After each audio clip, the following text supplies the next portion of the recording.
we're in the stage of planning a video. We're going to make one in May. We're going to call it the Ultimate Weekend Warrior. And basically the premise is going to be like my teammate Jake and I, who just retired. We're going to be like, it's going to be kind of comedic start where he's like working at a ski shop and everyone's just like, all right, old man, whatever. And then he's going to call me up and I'm going to be like a maintenance worker somewhere. He's like, dude, people don't even know. Like, we used to be like good athletes, man. Like, now here we are just like a bunch of has-beens. And, so we're going to do a video where we're going to attempt to do the entire training week in just the weekend. Because the idea is like, well, we have a job now, so we have to like do it all on the weekend. And then we're going to see like, is it possible to do a full world-class training schedule in just the weekend? Gotcha. That sounds cool. We're probably gonna like suffer big time. It's gonna be painful, but he's super talented, and I'm really hoping that maybe I can do more video stuff with him and like trying to see what it's like, because I mean, good videographers can make good content. Oh, I know. Yeah, my favorite videographer, like Mather, we worked with this guy Mather out of Seattle, and I think when I first started working at GOHUNT, they were like, we have this guy, camera guy. I think he'd filmed some stuff for Lorenzo, and Lorenzo was in college, some duck hunts and goose hunts, and I was like, oh, does he hunt? Nope, doesn't hunt. And then you meet the guy, he's super unassuming, tall guy, huge feet. You're like, what's this guy going to be like? And then when you're out there with a camera guy, you always know the guys that do it best is when I get home from a hunt and I'm like, I don't think there's a film here, because I just didn't see the camera guy filming that much. Like, I just didn't see it. Oh, yeah, totally. But he's filming the whole time. You look at what he produced, and he's building it out as he's there, and he's filming the shots as he sees them that he knows he's going to need for a film that he's already making. Like, in his head, he's already producing it. He already knows what he wants to see. He's like thinking about music and storyline and the whole nine, and he's got all the shots that he needs. And those are the best, because it's like you don't feel like you have a camera guy always on you. He's just getting what he knows that he needs, and it's just like having a buddy out there that you're hunting with. Yeah, I've only filmed one hunt. My moose hunt in North Dakota, and like that, it was like definitely an experience, because like it was a young kid who like he was like a good videographer and stuff, but like I was like, man, this is like, I was like the trip leader, the hunter, the cook, I was doing everything. I'm also like, oh my gosh, like this video is gonna suck if we don't get a moose, like we're gonna get it, and like so. Definitely. Man, they kill a lot of moose in North Dakota. The success rates for those tags are like super high, like 70+%. Yeah. I mean, they're super hard to get, which like, I'm definitely like your guys' coworker where you were saying like, oh, he gets the luckiest tags. Like that's how I felt with that one. Cause I had like a 0.5% chance of getting that tag, and I got it, which I was not expecting. So when I opened that, I did the like, look at it 3-4 times, like, wait, is this actually a like bull tag? Yeah, it was a bull tag. That's awesome. So if you want, you can watch the video on YouTube. It's called Flatlander. Okay. Like a North Dakota moose hunt. So that I had this guy come with me, get all the video, and then I edited it all. And basically, like, it follows both my biathlon career and the moose hunt, and kind of like correlates the two, kind of like The Last Dance. Documentary where it kind of goes like forward, backwards. And it really talks about like my relationship with biathlon, my relationship with hunting, my relationship with my dad, and just kind of interweaving all of those different things. So I got it pulled up on my computer now to watch later. Yeah. Is this your YouTube channel? The Average Olympian? Yeah. The Average Olympian. Yeah. That's pretty good. That's good. I like, a few years ago was like, okay, I want to try to do YouTube stuff, but like I soon realized it's really hard to train well and also video yourself and edit and put all this other stuff up. And so, I really haven't done anything for a long, long time, but I don't know if I'll see if I'll like start doing more stuff on YouTube. I'm like such a amateur when it comes to video stuff, but I mean, I'm not anybody to say, because I wouldn't do it unless I worked here, I don't think. But Trail's the guy who won't even pull out his phone unless you force him to on a hunt. It's like, Trail, don't you want to document this for like to show your kids? He's like, I'm the same way though now. I just don't think about it. Yes, like I think maybe it might be a reflection of my age. Like I didn't have my first cell phone until I was like 26, and then as far as like cameras and videos in your phone goes, just like never a part of the puzzle. So like, there's a lot of times I'll be hunting and I won't even think. I'll get to like the last day and I'll be like, oh, I have a camera in my pocket. I probably should take some photos or some video. I just forget. I did see you though taking your camera or phone out a lot when we were in New Zealand. Oh, you were really excited for New Zealand, because you're taking photos. Yeah, I mean, the scenery was undeniable. I'm the same, though, where I, like, barely take my phone out, and so I have to, like, remind myself to do it now. And even then, I'm kind of like, I don't know, I just remember having the thought one time, I'm like, man, life is a whole lot better lived just in the moment than, like, through the lens of my phone or camera. And, like, I just remember listening to this message from this guy where he was talking about, like, because he was in the Philippines, I think it was Philippines. He was in a different country, and everyone wanted to take a selfie with him. And then he was like, man, it's kind of crazy. Like when I was a kid, we used to like walk. We would go on this hike to this waterfall, and then we would just like sit there and be like, wow, look at the waterfall. It's so beautiful. All these different things. And nowadays, people walk to the waterfall, and what's the first thought they come to?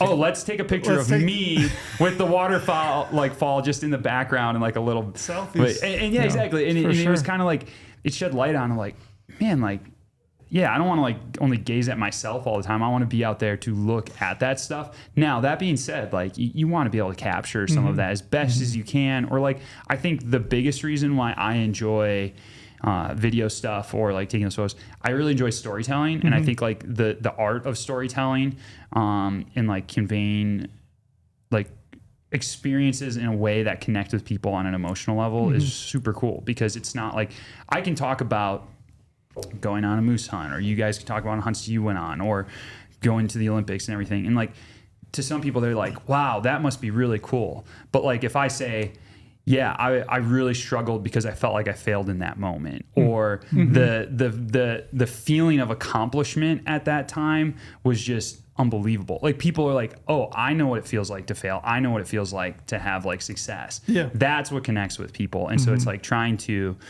allow them to be able to experience aspects of that even though they weren't there. For sure. I think that's what's super cool. No, I agree. I consume enough content that I know that like I get something out of it when I watch it, especially if it's good content. You get that like feeling of putting yourself there, right? Like I know what that feels like, or oh, that must have felt incredible. So I get it. I love consuming it. I just am not very good at collecting it. Did you guys see? So the Masters, right, was just recently. So they banned cell phones, right? It's so the greatest thing ever. The crowd can't use a cell phone. So I've been seeing all these things on social media pop up where you have pictures of like the crowd at the Masters, and then like the crowd, you know, at an NBA game, where NBA LeBron Finals scored, NBA Finals. And it's just like stark differences. Masters, everybody's just like completely engaged. They're in it. They're watching every move. And then you get the NBA or NFL game with everybody's got their phone held in front of their face and they're watching it on a small screen. Yeah, you're there, just soak it up. Yeah. It's pretty weird. That is cool. Pretty interesting. But I mean, one good thing about social media is that we connected. yeah, totally. Good transition. Totally. I think we were talking about biathlon, about the Olympics, right? Because we were watching the Olympics. Yeah, we were watching the Olympics. I was saying like I was watching it while I was running in Salt Lake. Yeah, and I think we got to talking about the origins of it, and we were like, we don't know. And I think I made a guess. I was like, it's got to be something hunting connected, right? Where somebody was hunting on skis. And then Paul, so we have Paul Schommer. Did I get your last name right? Paul Schommer, yeah. Schommer, pretty good, right? Like I told you before, like you just call me Paul. That's all good. Paul, which I will the rest of the podcast. But for people listening, I want them to be able to find you if they want to. But I think you sent me a DM and you sent me a recommendation for a book. Yep. And kind of dove in. And I said, hey, if you're ever in Vegas, we would love you to slide in and do a podcast. So we appreciate you popping in. Yeah, no, it totally worked out because my brother lives over in Flagstaff, Arizona. And then I was doing an event with a company that I was working with this past winter in Grand Canyon. So it wasn't too far away. And I'm glad it worked out that I could be here and help shed some light on this crazy sport called biathlon. But also like, I think that, as you said, like the origins of the sport, make a lot of sense when you start to hear them, because I think people see skiing and shooting and they're like, that's the most bizarre combo ever. But then you start thinking about like, okay, hunting on skis and military border patrol in the winter in Scandinavian countries. And you're like, okay, that makes sense. And then I think it's cool because it connects to a lot of things that we really find important as humans, providing for those that we love, protecting those that we love as well, or your country, and serving in your country. And I think that's what's cool about biathlon, is it actually has like really applicable things and skills for in real life, whereas other sports are like very entertaining, but maybe they don't have it as like directly correlated to like a specific type of skill that our ancestors used. Yeah. Not as utilitarian anyway. Yeah. Yeah. You might actually need biathlon skills at some point in your life. I kind of want those skills. Oh, I know. The hype video we just watched was dope. Yeah. That looks so fun. Yeah. Makes me want to go out there and do that exact same thing right now. Well, you'll never do it here in Vegas. You're going to have to find the roller skis. Yeah, I didn't even know that those existed. Yeah, the trainings. Yeah, because I mean, like for half the year at least, depending upon where you live in the world, like you don't have snow. So our training depends a lot on roller skis, and then we have roller loops, and then different parts of the country. And so spend a lot of time on roller skis. In some ways, probably more time on roller skis than normal skis, because then in the winter it's race season, and so your training volume is not quite as high because of all the racing, preparing for a race, doing the race, and then recovering from it, and also just the impact on your body that racing has compared to easy training. So yeah. I have so many questions. We're going to have to get into a bunch. I'm trying not to jump ahead too much. But like when you say roller skis, that can't be quite the same as snow, right? There's got to be like a pretty stark difference between those two. Like you can get the cardio and kind of the motion of it, right? But like the way that your ski reacts on snow versus a roller ski must be pretty different, right? In some ways, yeah. Like there's a shorter ski. The resistance is slightly different. The snow is also different. I think that's like one thing about biathlon. It has so many variables, and the reason why I bring that up right now is because, like, yes, you have the shooting and you have the skiing, you have the terrain, you have the weather, all those different things, but just like one of those variables is the snow. So some days you're out there, it's cold, hard packed snow. Sometimes it's old, new, wet, dry, like all these different things. So like in the winter, you may race on like many different types of snow and different types of in one race. Like, and just like, throughout the season, it's like, okay, one day it's actively snowing. One day it's like cold, dry snow. The other day it's like just snowing with that super sticky, high moisture, like glue snow. Sometimes you're on man-made snow, natural snow, different things like that. Whereas with roller skiing, it's always pavement. Yeah, so there is consistency, which is sometimes nice. But pavement also hurts a lot more if you do end up falling, which thankfully I haven't had a big roller ski crash for a while. And like, and in biathlon, when you do fall on roller skis, you're always like, save the rifle. Like you're like sacrificing yourself. Yeah, just like hunting, when you fall, you want to fall. Like throw your bow up in the air. I was carrying my bow in my left hand. Yeah. Yeah. So I can stick that thing straight in the air and I can try to fall on my back. Yeah. So, I mean, roller skis are similar enough that it's a good training tool, just like, shooting a stationary target. It's not a live animal, but it gets you pretty close to being prepared for that. Where did you grow up? So I grew up in Appleton, Wisconsin. For those who aren't from Wisconsin, it's about a half hour south of Green Bay. So yeah, I grew up there. Is that rolling hardwood type country? In Appleton, it's like right kind of on the line of like rolling hardwoods to like the northwest, to like southeast. There's kind of a mix of like ag and rolling hardwoods, but yeah, it's definitely there's a lot of hunting and fishing that go on there. That's really what I thought like the outdoors were when I was growing up. But yeah, your dad hunted? Yep. Yeah, my dad grew up hunting. He grew up just south of Appleton in a smaller town called Chilton. That's like real farm town. Mostly ag fields down there, but still some hardwoods around. Whitetail and turkey. Yep, a lot of whitetail, a lot of turkey, some bear. Oh, really? Yeah. I actually drew a bear tag for this year in Wisconsin, but I don't know if I'm gonna be able to use it because it's all baiting too, and I don't know if I'm gonna have the time to like. Yeah, you need bait. lots of time for baiting in the Midwest. Yeah, and because I'm doing a long road trip in like August, September, probably not gonna invest that time because I'm not gonna be there, and two, I'll leave that for the future since I'll probably be back in Wisconsin for a few more years. And is there a decent population of bear in Wisconsin? Yeah. Black bear? You said there is there? Is good? there? Yeah. Yeah. Yeah, Wisconsin, Minnesota. Really? Mm-hmm. Yeah.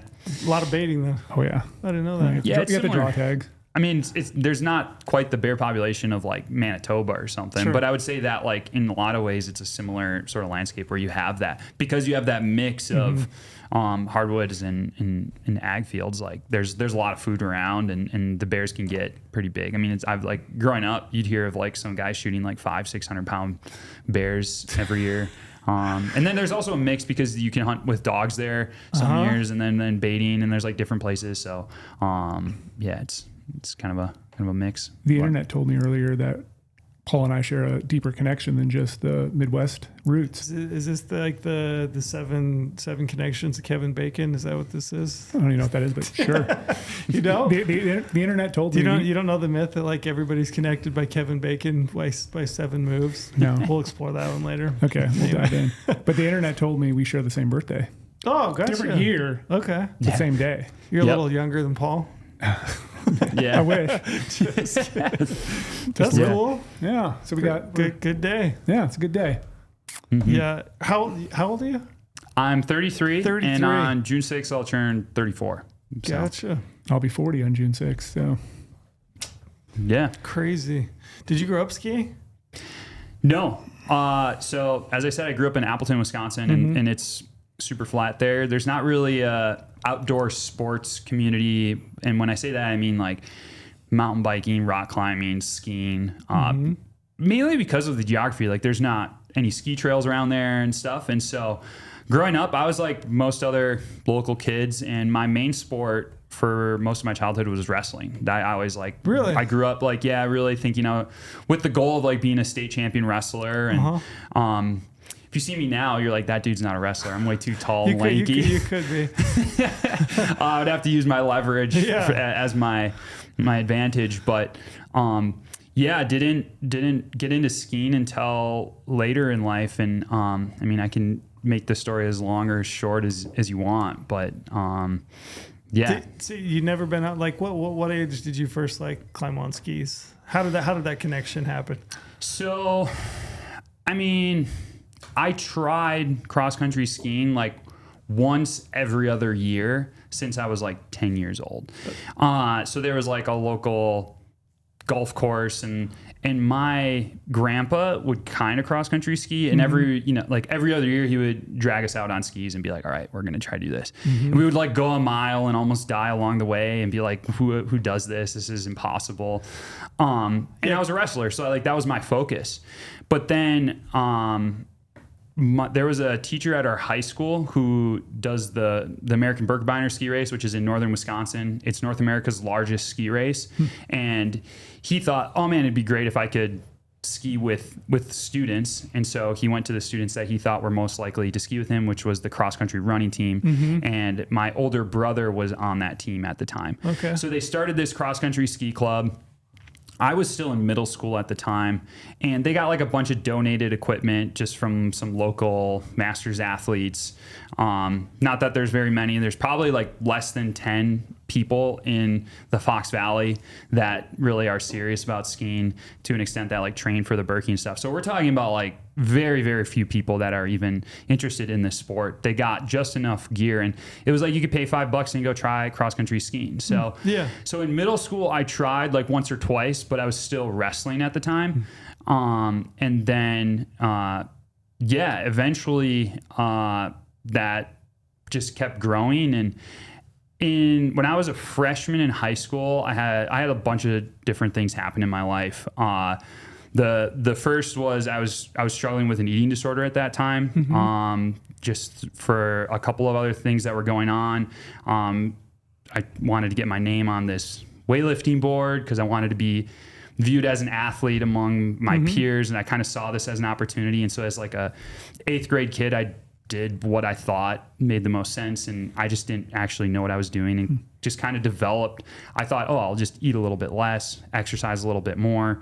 And eventually just kind of kept eating a little bit less, kept exercising a little bit more, and didn't even really realize it for a long time that that's what I was struggling with. Yeah. And all of a sudden I remember getting to the end of that. I feel terrible, but I can't stop doing what I feel like I need to do. So that was heading into my freshman year of high school.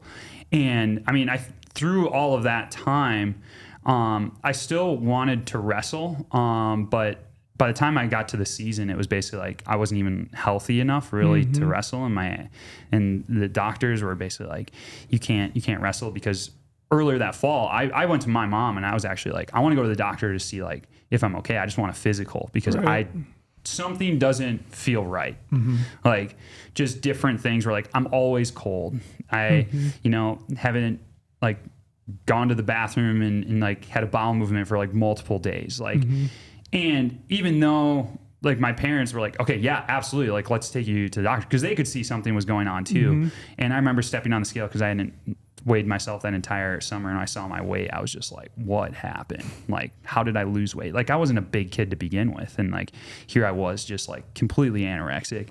And so wrestling was kind of off the table at that point. I was still like, I wrestled a few matches that year. So I always joke like, I'm undefeated high school career because I went 2-0 before I was done wrestling. But wrestling was also something I really shared with my dad for like growing up. My dad was a wrestler, and he really enjoyed having me be a wrestler, and like we always traveled to wrestling tournaments and stuff like that. So it was something that we really shared together. But then during that eating disorder, like our relationship got really turbulent. Like he kind of was like, what's wrong with my son? Why is he not like every other kid who just is like eating everything in sight? And like, I also was like, man, I don't know. Like, I don't know why I'm also feeling like this, but like, I don't want to be around you when you're trying to fix things. And like, my dad was absolutely reaching out in love, like, cause he was scared. For sure. But during that time, so in January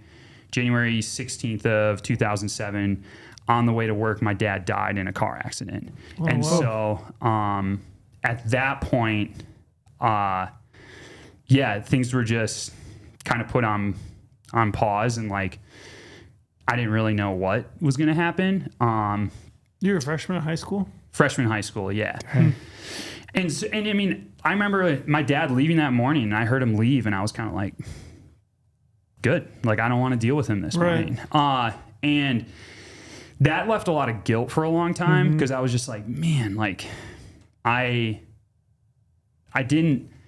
we weren't on good terms, and now I don't have the opportunity to even like mend this.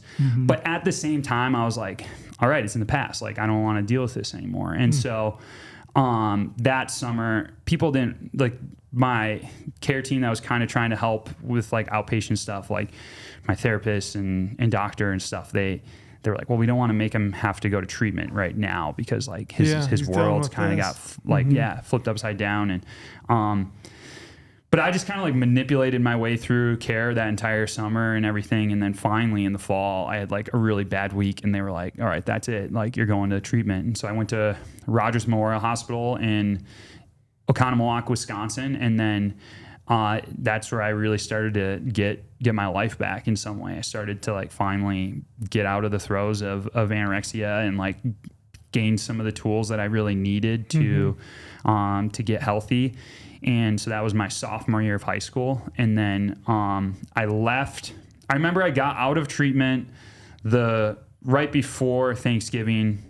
That Thanksgiving weekend, I was able to get out gun deer hunting. So like the very first thing I got to do when I got out deer of hunting? Yeah, was to be able to go deer hunting. And it was kind of like, Do you have siblings? I have an older brother and then a younger sister and a younger brother. So there's 4 of us. Gotcha. None of them hunt. So I'm like the only one who hunts. And so that was another thing that I really shared with my dad. It was like wrestling and hunting. Those were like the 2 things that we had. And in some ways I felt responsible for that too. because Yeah. I was like, my dad loves hunting. Yeah. He like, I need to carry on his legacy. Yeah, like, and this like- is the one thing that we had together. Exactly. Yeah, I And get that. so yeah, I went hunting after that, and after I got out of treatment, and then it was like that January is basically when I kind of started to ski more. So there was this, I knew I couldn't go back to wrestling because of all that had just happened. Like Yeah. one, I don't think it would have been healthy for me to go back to wrestling and like constantly be seeing my weight, having to do weigh-ins and like have that be something that is dictating how my life is Yeah. kind of like Yeah. what I have to do. And then the other part is like, I think that it was something that my dad and I shared, and I don't know why, I just didn't know if I wanted to go back to that. Right. It just would have been a very difficult and potentially unhealthy thing at that point. Yeah. But there's this ski club that my older brother had kind of started to get off the ground. And so I was like, I'll go. I've tried it before. I'll go try cross country skiing. So I was out on the football fields behind the high school, got into skiing, and it was like every single day I showed up, they were just like, man, you get faster every single day you show up. And I'm like, yeah, it's pretty fun. Like, and so then on the weekends I started traveling and like going with some of these other athletes, and it just kind of like kept getting passed off to the next person where they're like, you're too fast for me now, you go with this guy. All right, you're too fast for us, now you go with this guy. And they just kept pawning me off to the next person, and then they're like, you should try a race. And by my senior year in high school, I was like, man, I want to try to qualify for this junior Olympic or like junior national championships, and qualified through the Midwest team through those qualifying races, and then was like, okay, I'm going to go ski at the college level. And then my best option there was to go ski at the College Distance Classic in Duluth, Minnesota. And then that's how I met Chad, my college coach, who he was a biathlete himself. So I show up in Duluth and I'm like, just some like kid who like barely knows what he's doing. And Chad was like the first coach who really kind of saw what I had, believed in me. And he's the reason I really got into biathlon. Do you think you had like a natural propensity to be good, like a talent at this thing? Or do you think if you look back on your life, was it kind of a factor of the situations that you were going through in your life and you really needed something to like pour your heart and soul into, and that you just worked really hard at it? I mean, I think it was definitely a combination of both. Like I definitely have natural talents that have nothing to do with like what I decided or out of my own hard work. Like you have the heart you have the lungs you have have the body that God gave you. Like that's not something you decide. Like, all right, I'm gonna go shopping for like what I'm gonna have like when you're in the womb. It's like, nope, you got what you got. And so I definitely had some of those things working for me, but at the same time, for better for worse, I think now as a 33-year-old, I can sit here and say like I see how some of those things that I went through helped me. Yeah. Even though at the time they were not healthy, like they were super hard. I dealt with them in a very unhealthy way. Just that like belief of like, I'm useful but not lovable. So I need to work harder. I need to just like grind to get to a place to prove to people like, man, my worth. Yeah, have something. Yeah. And so I think it really was a combination. And as I got older and I was able to reconcile some of those other things, then I only became more effective in some ways as well, where I don't think you can fully take advantage of some of those talents until you have the recognition and you work through some of those things, because otherwise if you're using them from an unhealthy place, you're never going to see the full potential of them. But I'm super thankful for it, because now since high school, I've gotten to spend my winters outside on like nice, beautiful snowy trails and not in like a gym full of screaming parents back in the Midwest at a wrestling tournament. So when you're saying these ski races, like what's the distance of a ski race that you were doing back then? So for cross country skiing, you're looking, generally I was racing like 10 to 20K, maybe 30, 50Ks. So cross country ski races, they'll have a sprint, but I never really did sprint races.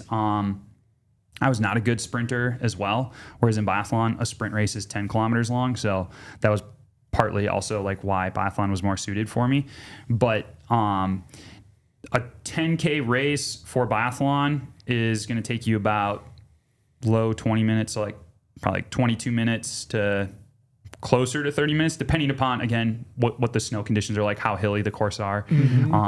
We do race on hilly courses. There is like a minimum amount of vertical that you have to have on each loop. So they are relatively hilly.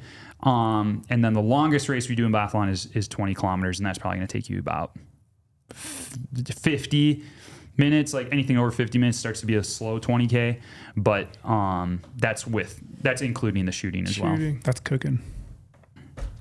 Yeah, That's fast. That is Thinking cooking. 20K, like For sure. try to run one of those and like. I'm just thinking in terms of running. I mean, 10K is what, 6.4 miles? Yeah, 6.2. And you do that 6.4. in 20 minutes. Yeah, I mean, I think the fastest 10K I've done, there was like a really That'd be a pretty fast solid one once. 5K for running. Yeah, I mean, on skis you're moving faster Right. for sure. But I mean, less than 20 minutes. I mean, I've done 10Ks in under 20 minutes before on skis when the conditions are right. So, What's the best condition for ski? I wanted to ask you that earlier. You were talking about different types of snow. Like, what's a fast course? What does it look like in terms of snow? I would say some of the fastest conditions are going to be right around probably like 25 degrees Fahrenheit. You want some moisture in the snow. And I would say even at that point, you're probably going to need transform snow, which means that like it's a little bit older. So it's like fallen and then gone through like a freeze thaw cycle, because then that snow transforms to be a little bit more like ice crystals. And you don't want it to be dirty. Dirty snow gets slow. So if there's a lot of dirt in the snow, then that happens like when stuff's really warm. So say you have a race in March and it's been really warm out for a long time, all that dirt is going to kind of come to the surface as the snow melts. The dirt stays there, and then at that point your skis just slow down a bunch throughout the race because they pick up dirt, and dirt is slow. Yeah. So are you doing like other things you would do in downhill skiing? Like, are you using different waxes on the bottom for different conditions, or is it all standardized? Like, you have to use this, or can you do weird things? The ski prep side of things is ridiculous for Nordic skiing, because when you look at a Nordic ski and you put weight on it, the weight is distributed on the tip and tail in different ways. And how that weight is distributed on the ski will affect how it interacts with the snow. And so the flex is the first thing that's going to affect the speed of the ski, then the grind, which is the surface of the base of the ski, and then wax. And so every ski is going to interact differently with the snow. So like what you use on a warm, wet day is going to be different than on like a cold, dry day. So I'll be traveling with probably like around 20 pairs of skis. Dang. And then you're like testing all of them, you're testing the grinds, and then you're waxing them. You do all this prep yourself? No, we have a team. The wax team will do that mostly. It's a dope job. The wax guys have a tough job though, because they're just like out there skiing a lot. Yeah, and they're like trying to figure waxing it out. And like So there's a science to it then. Oh, big time. Yeah, it's actually like kind of annoying where you're just like, why can't it just like, it's not like a bike where I'm like, I just buy this brand or this type of bike and I know it's going to be this light and it's going to go fast. But at the same time, it's kind of like the beauty and curse of Nordic skiing, where it's like when you have a good pair of skis though, and your skis are that much better than everyone else in the field, it's like you're in Mario Kart and you hit that star and you're just like, and you're just like flying past people. So you can get a strategic advantage then if you really are good at reading snow conditions and understanding what to do with it, and like make it a lot faster. It's like having a good tire guy. We had Jeff on, with NASCAR, right? It's the quicker you're in and out of the pit. Yeah. Those little details of a race, different sports matter.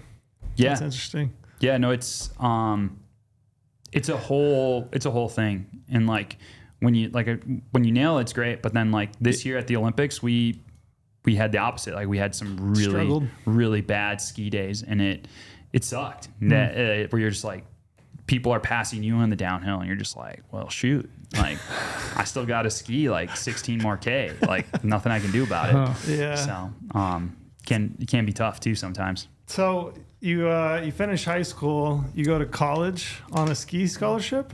Is that where you were headed with that? You had yeah. So I actually had like one or two other scholarship opportunities, but I ended up like going to St. Scholastica in Duluth just because I felt like it was the best fit.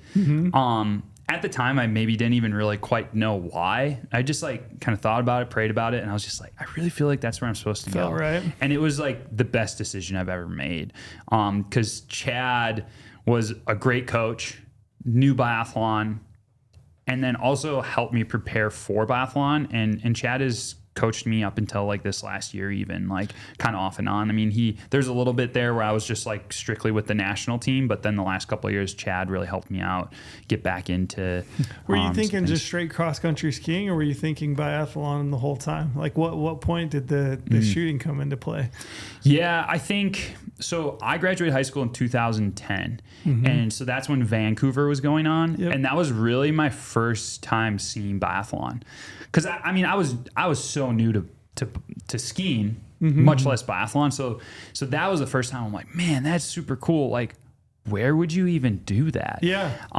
But as I had said, I qualified for junior nationals, and I raced in junior nationals in Presque Isle, Maine in March of 2010. So right after the Olympics, I show up there in Presque Isle, and there's a biathlon range. And one day they had this like, you can try biathlon. And so that was my first time ever seeing, touching, and shooting a biathlon rifle.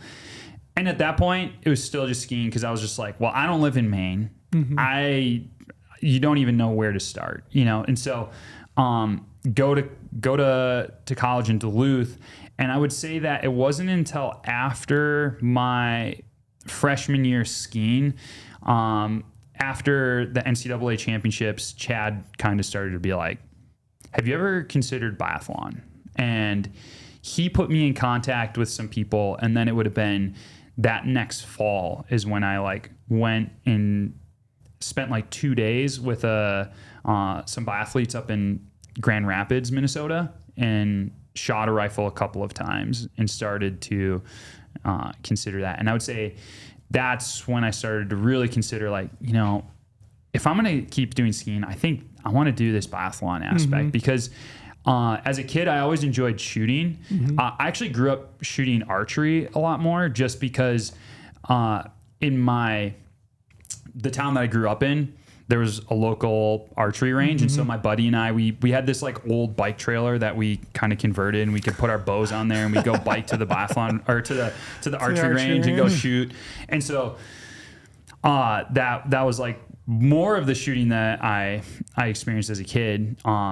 Was not, the other thing is like, I never saw anybody who I knew, no one taught me how to shoot well when I was a kid. Yeah. Like once I got into biathlon, I started to learn how to shoot. I was like, oh my gosh, like nobody I knew growing up was a good shooter. They were all terrible at it. Like there was like so many simple things. And so, and then by the time I was a senior, in college, I had made the decision like, all right, I'm going to go for this. Like I mean, I don't want to say I just was like, I know if I'm going to go for it, I have to be all in. And that's what I did. I just moved to a cabin in northern Wisconsin.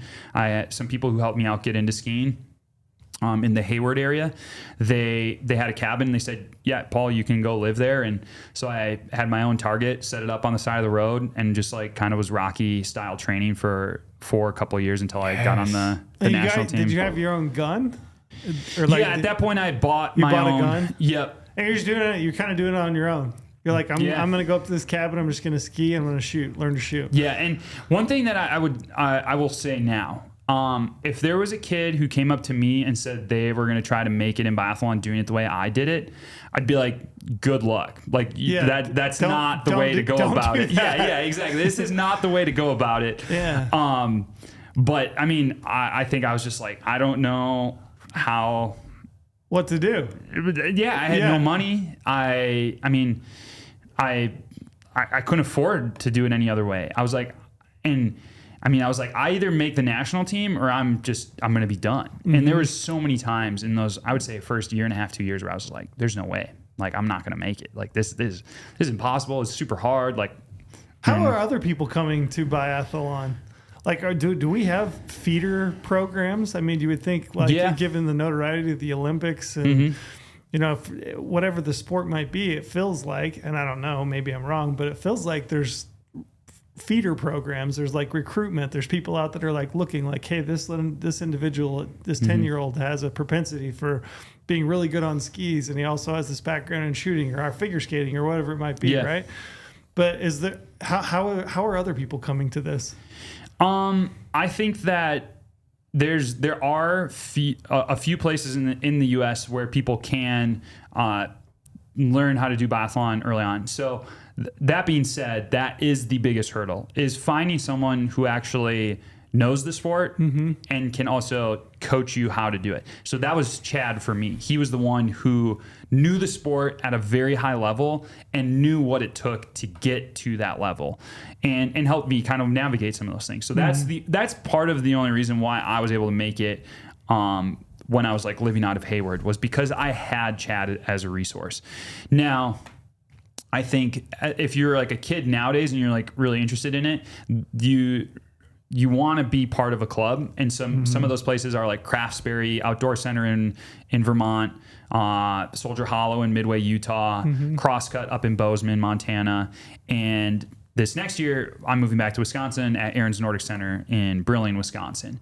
Those venues are going to have youth programming and places where people can learn how to ski, but also then shoot. And so I think that like the first part of it is actually the skiing. You want to be able to learn how to ski, because if you're not a fast skier, you're not going to make it. Like, you could be the best shooter in the world, but if you can't get around the course fast enough, like, it just kind of doesn't matter. Really? There's like a high level, you know, because it's like, cool, you can shoot clean in like 22 seconds, but like, so can this other person. They can also shoot clean in 22 seconds, and they're skiing 3 minutes faster than you.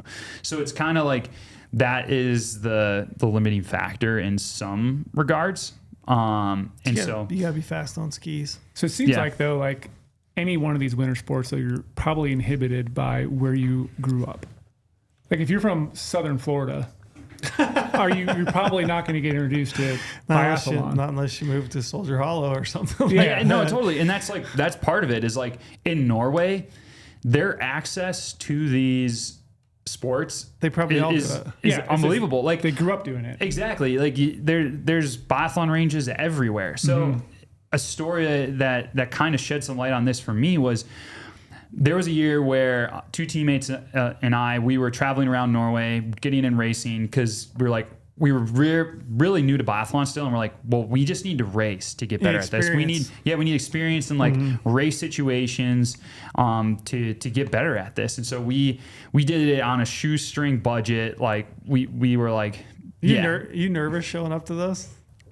In Norway? I mean, it's kind of... I don't know. It was funny because we would show up and they'd be like, oh man, there's some Americans here. And then we'd always be like, not able to pay for anything because they use like Vips is like what they use, which is like the Norwegian Venmo. And so they'd be like, oh, you guys don't have Vips? And we're like, no, because we don't have a Norwegian number, like a citizen number. And then a few times they would just like take pity on us and be like, all right, you guys don't have to pay, whatever. And so we kind of became known as like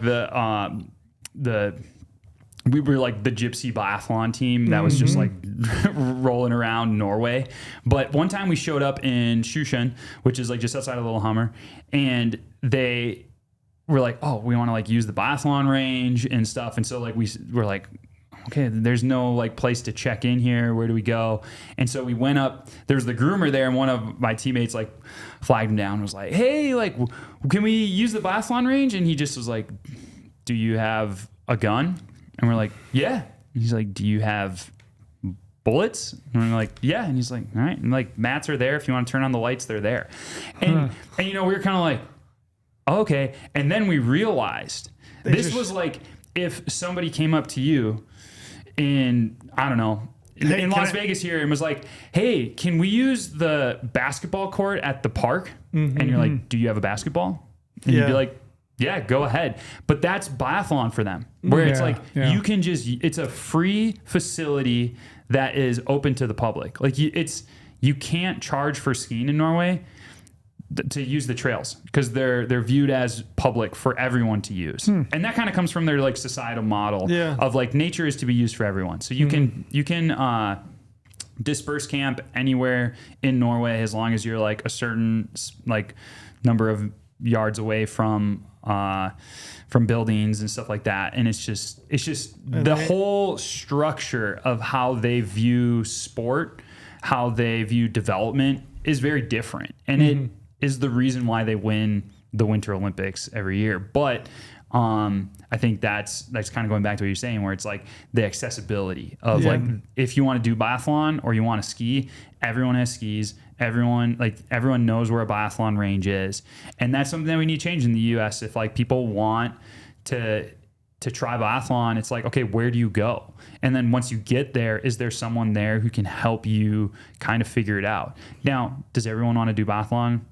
Maybe not, but like, it's a good option, you know. It's cool. Like for like my big thing is like I go back to Wisconsin. There's so many people who are like, oh, winter sucks. Like you probably have that in Minnesota, and I'm like, winter sucks a whole lot less when you ski because you enjoy it more, and that's something and that's a big reason why I'm going to be moving back to Wisconsin this next year, and really trying to get Aaron's Nordic Center up off the ground is to show the local community like, hey, this is a fun option for how to enjoy the winter, but also like when you build a community of people that like also, so when you show up to the Nordic Center, you get to see your friends and you get to get out and you have a healthy lifestyle and it's really rewarding. So, but also like they spend so much money on youth sports in that part of the country that I truly believe that there are some Olympians, like future Olympians that are living there right now. And I'd love to see some local kids reach that international level. I mean, it sounds way cooler than just going for a run in the winter. You know what I mean? Like if it snows in Cedar City and I got 5 inches and I got to go run 5 miles in the snow. That sucks. I hate it. But if I had a chance to go cross country skiing and shoot some rounds in between, your local range sounds pretty sick. Doesn't it? It does. I mean, I think that like, skiing and shooting can be great. Like when it's 25 degrees out and sunny in Utah, it's probably good. Sure. But the roller skiing, the summer biathlon sometimes is nice too because your hands don't get cold. Right. And you're able to just get out there, get a good tan. I can see that. And you're doing some shooting. Yeah, exactly. But I mean, that's the thing is like, now I didn't even really realize like how much of a benefit biathlon is going to give me for the next like however many years because like in biathlon, I was shooting 15 to 20 plus thousand rounds a year. And like shooting that much. 20,000 rounds a year. Yeah. Wow. For multiple years in a row. So it's like the number of times that I've pulled a trigger, had a shot fired off, had follow through. Like that's, I'm not probably going to be going out because we shoot a 22 long rifle. Like I'm not shooting with a 22, but that's practice for something else and like mentally in different ways. And so I think, if you want to have if you want your kid to really be a killer, might be a good idea to try to find a biathlon club around. I just think I had never really thought about it from the perspective. It just sounds like fun. Like it sounds like a really good way to get a great workout, shoot some rounds, like get with some buddies and go out and ski and shoot. Shoot. Sounds awesome. Sounds fun. We should have them everywhere. If we had any snow. Well, I think though you don't need to have snow. Like let's do offshoots of it. So like that's part of my brainstorming that I'm doing with Aaron's Nordic Center. It's like okay, not everybody wants to show up on a day where it's like 10 degrees out, get on cross country skis and learn biathlon. But say it's 70 degrees out and sunny in the summer, and instead of skiing, you have I don't know, either a pedal bike or a go-kart. Like people are gonna be like, heck yeah, that sounds like a fun corporate event, bachelor party, different thing like that. Cause you're still racing, you're still having high pressure situations, and you're still learning something. So it's like, I think the idea of biathlon can have a lot of different offshoots as well. Like, and maybe even you switch out a gun. Maybe you're shooting your bow. Like you're doing all sorts of different things. I think the idea of taking a go-kart around and having a 22 strapped to your back and racing each other, then you pause a little bit and shoot We need some go-kart tracks here that have that. I think we've talked about archery. Archery would be sick. That'd be way fun. Figure out a way to put a bow on your back and ski around and shoot arrows. Sounds like a good time too. I think for the arrows though, because I really want to try to do an archery biathlon race, because I think because everyone has a bow. I shouldn't say everyone. People who shoot their bow have a bow, so I don't have to like outfit them with a biathlon rifle, and so they can show up and they got running shoes. So it's like it's way more accessible. But how do you create a target? So like our targets are all metal, and so they like you shoot metal and then it reacts, turns from black to white. So that's how you know you hit it.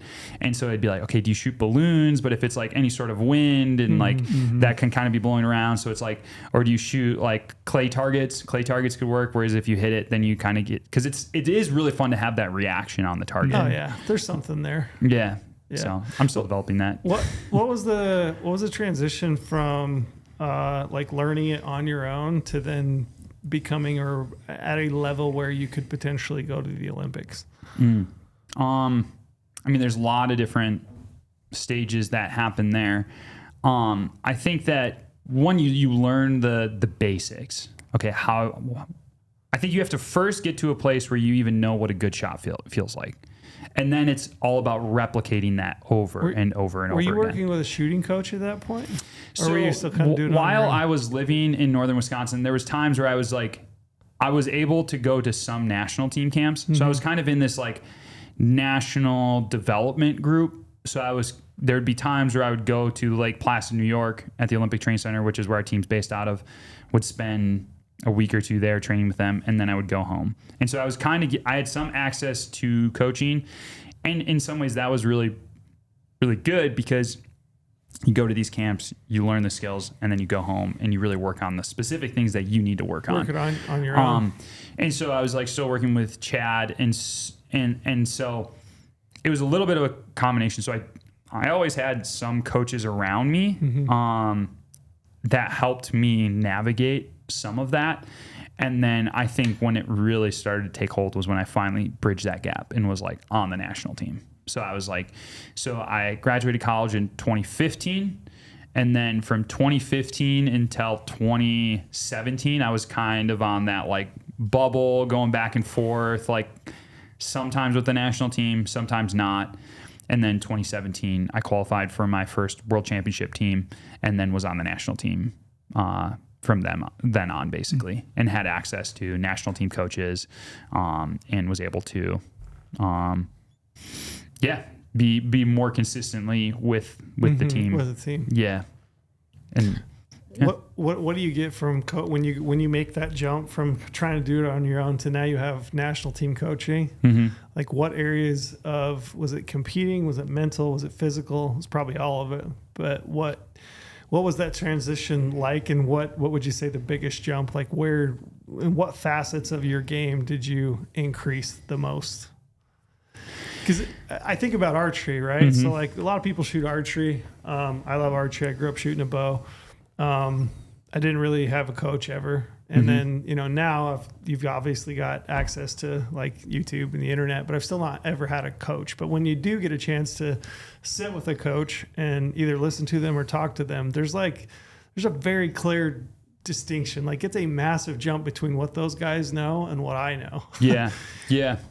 I think that that's a great point where it's your work becomes more effective in certain ways. So it's not like you're going to the range and being like, man, why do I keep missing left? Yeah. Or why is it every once in a while I go low?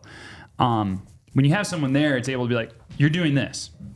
And so it's able to find those answers a little bit quicker. Can see it. So I think that the effectiveness of your daily training starts to go up. You're also training around other people. And so you, in a group, you're able to do a lot more. But then you talk about like the resources that are available.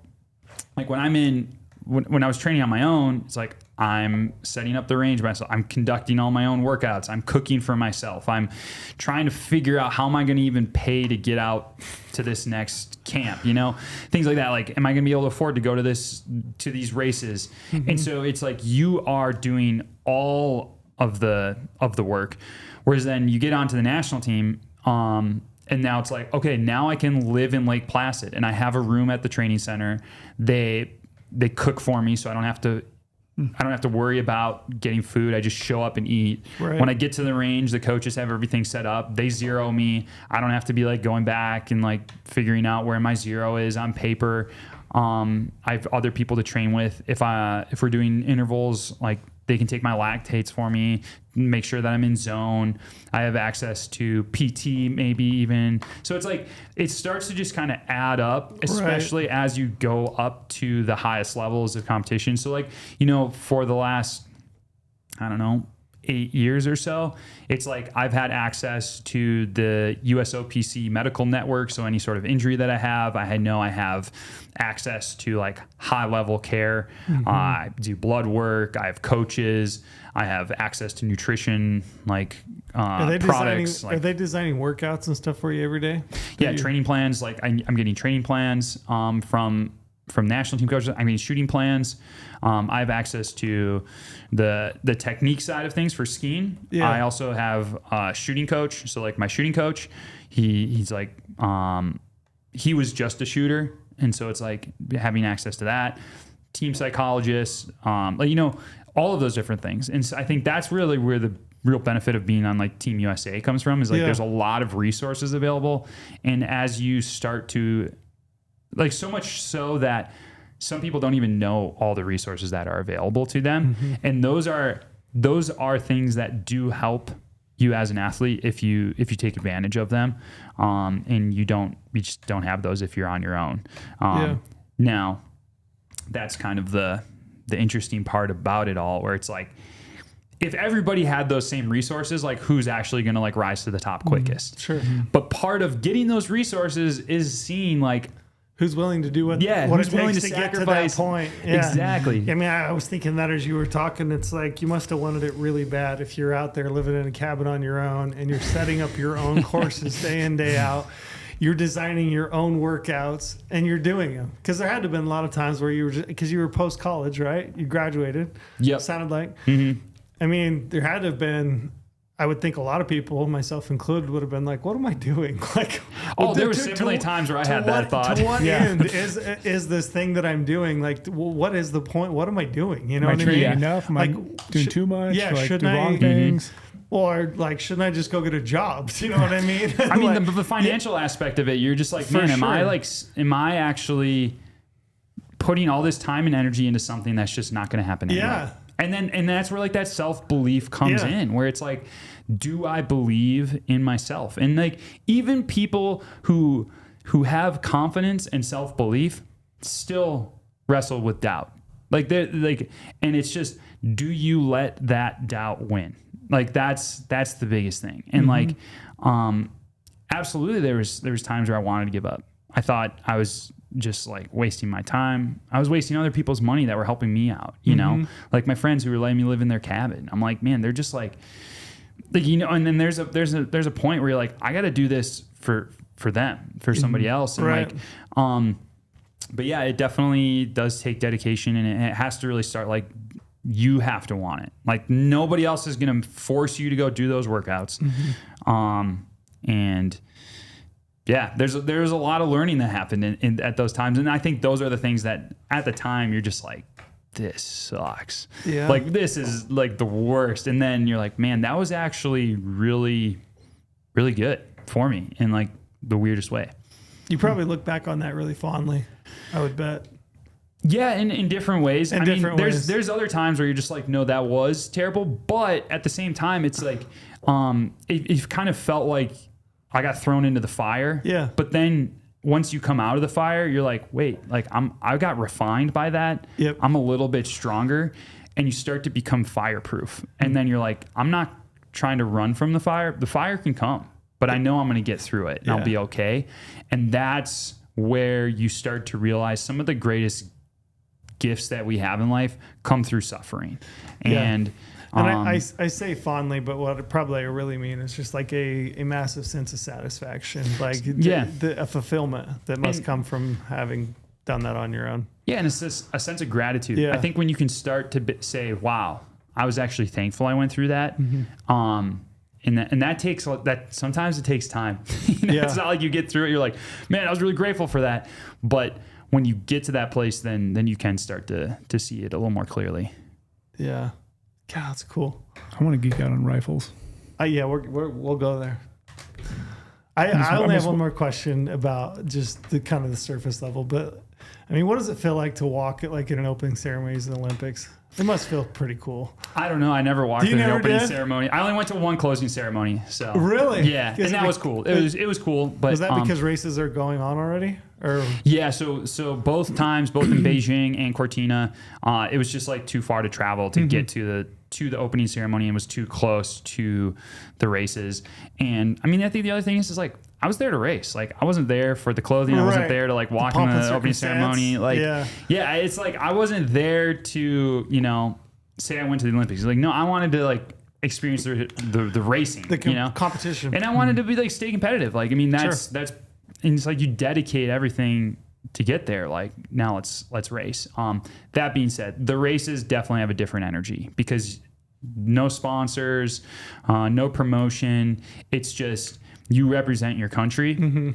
Everyone is there, and it only happens every 4 years. And it is a really special event in its own way. And it's just so iconic, right? For somebody that's watching at home. I mean, I've watched, my parents are huge fans of the Olympics. We watched it every year growing up. I mean, we always watched the winter and the summer, and we'd sit around as kids. And it was like, we always watched the opening ceremonies, the closing ceremonies. It was like this iconic moment. I just thought, man, that's so freaking cool to have been able to do that. Yeah. Pretty neat. How many people go in biathlon to the Olympics? For Team USA, 4 guys and 4 women. And what's the qualifying standards like? If I win a bunch of races to... Kinda, yeah. So there was 2 guys.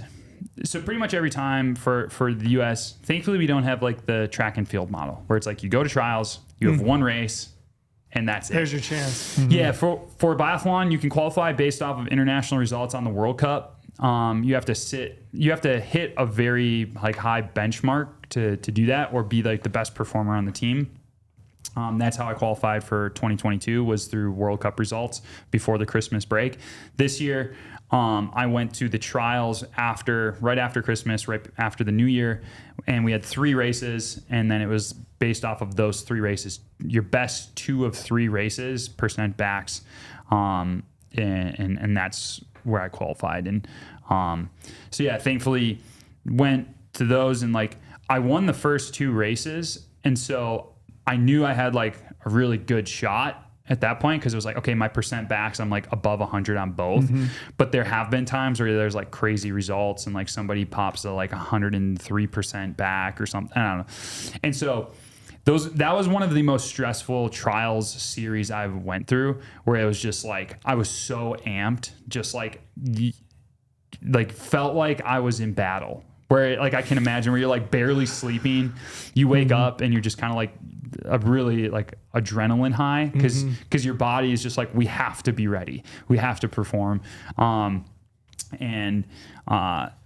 Thankfully won the 3rd race as well, and then qualified, and it was just like the relief of that, because it was like being able to call my mom and be like, all right, Mom, you guys get to spend all your money to come watch me. Like, it was kind of like a great feeling, where it was like finally to be able to say like, yes, I'm going. You guys can definitely buy your tickets now. That was definitely like a huge relief. And that's honestly like what I was really thinking about in some of that, where it's like, man, I really want my brothers to be able to come over here and like experience it with me. Yeah. And to be at the Olympics and to like ski into that stadium and know that my family was up in the stands was really awesome. So what's the time frame when you qualified to when the Olympics started? That would have been like January 4th or 5th. Is so pretty soon. When the Olympics started. Yeah. So, I mean, we did those trials races, and then I hopped in a van and was racing the World Cup later that week. And then there was 3 more World Cups, and then a break, like a 2-week break, and then we went to the Olympics. And that 2-week break was like our like pre-camp. In Italy, which was nice because we could just like drive to Antholz this year. It was all in Italy. It's a place that we've been many, many times, so it was super familiar. And yeah, the valley where the Olympics were this year is pretty cool. My coach he lives there, the national team coach. And then my shooting coach, he actually hunted chamois in that village or in that valley a few times. So, Baller. yeah. So it was, so it's like a kind of a special place where like we've all been. So I'd love to go back and hunt chamois there For with myself sure. one day. Yeah, Just because it's absolutely. like somewhere I've been a lot and I know it super well. So yeah. All right, Brady, rate rifle. Dig in. I just want to know everything about these rifle setups because they look so crazy to me and Yeah, very sophisticated and like, I don't know. I just want like, is there tuning involved? Is there like special ammo, or is it like the ammo I buy down the local hardware store is like using that same ammo? Is it very specialized? Is it like reloaded? Is it like... All right, we'll start with the ammo then. So, no, the ammo is not what you just buy. It's not like the Thunderbolt Remington 22 That's ammo. good because it would jam a lot. For a while. Okay, so quick story on ammo. When I first started biathlon and I was living in Wisconsin, I was like, okay, I need ammo to be able to like train. So I like went online and I was like, oh, I'll buy this stuff. It's pretty cheap. And it was called Europlink. It shows up just in like Ziploc plastic bags. And I realized it's just like random.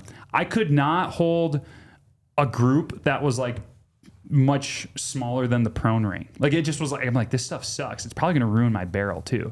So then I realized, okay, I can't buy just crap ammo. And I ended up having to sell my mountain bike to get ammo for the summer.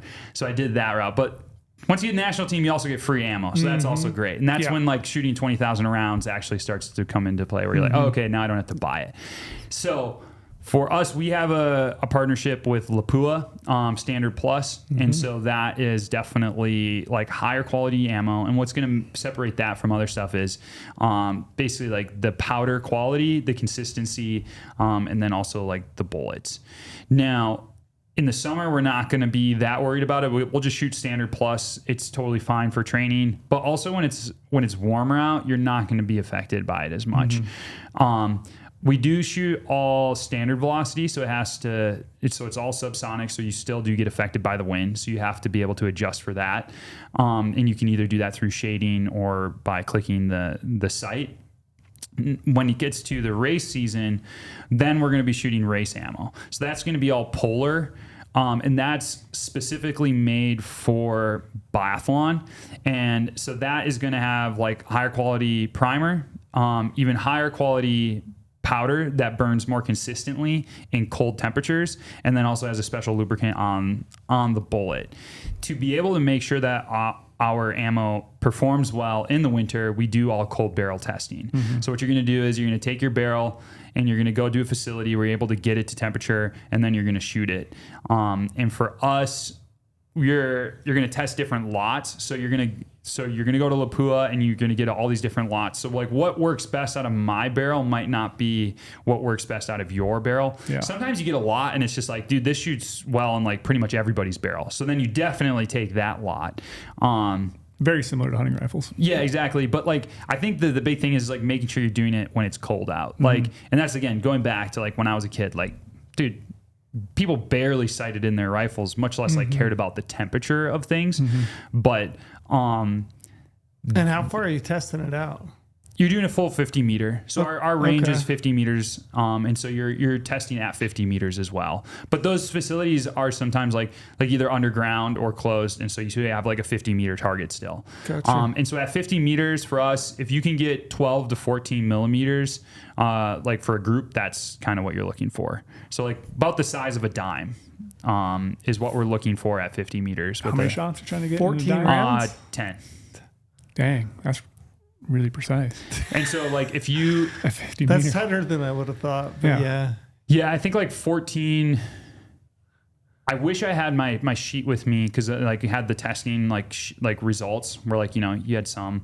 And sometimes you have like 9 or 8 shots where it's like, man, if I was doing just that, it would be like 13. And then it's like, you got one flyer. Yeah, I always get the flyer. Yeah. But like this last year, I actually had to get a new barrel because my barrel finally had like been done. So I got a new barrel put on because mine, it maybe wasn't bad. Maybe I was shooting like 16, 17 for like a group, but my shooting coach was like, Paul, you deserve better. So like new barrel. So they took the barrel off my old one off my action and put it on. So now getting back to like the gun itself, the big reason why I decided that I wanted to get just a new barrel and not an action was because I've had a lot of work done on my action. So pretty much all biathletes are shooting an on-shoots Fortner slide action rifle. So the slide action makes it really smooth reloading for races, and it's kind of like this pull ball bearing style action. I wish I had it with me. Who's making that? On-shoots. It's a German brand. Okay. So technically Fortner was... Yeah. I'm looking at one right now. Yeah. Brady's got one pulled up. So Fortner originally developed the action, and then On-Shoots was the one I think that bought it, and so they still have some like partnership, and they're based in Germany. Pretty much every biathlete uses an On-Shoots Fortner. For a little while, some like Russians and Eastern Europeans were using Ishmash, which is a Russian rifle, and it's super simple bolt like that they have, but they didn't have the barrel consistency. So every once in a while you'd see a Russian athlete with like an Ishmash action on a on-shoots barrel too. Gotcha. But like for like a younger athlete, like they're just like such a simple design that, and they have way less that would go wrong with them, that it's actually like a pretty good option, especially if you're a younger athlete, because it still rebolts super simple compared to like a Savage.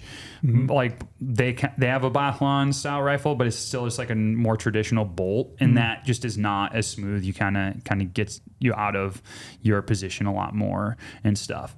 And so the reason why my action was like kind of specialized was because I've done a lot of work with a stock builder and rifle like gunsmith in Germany, and he milled out a bunch of my parts on the bolt and saved me like 220 grams.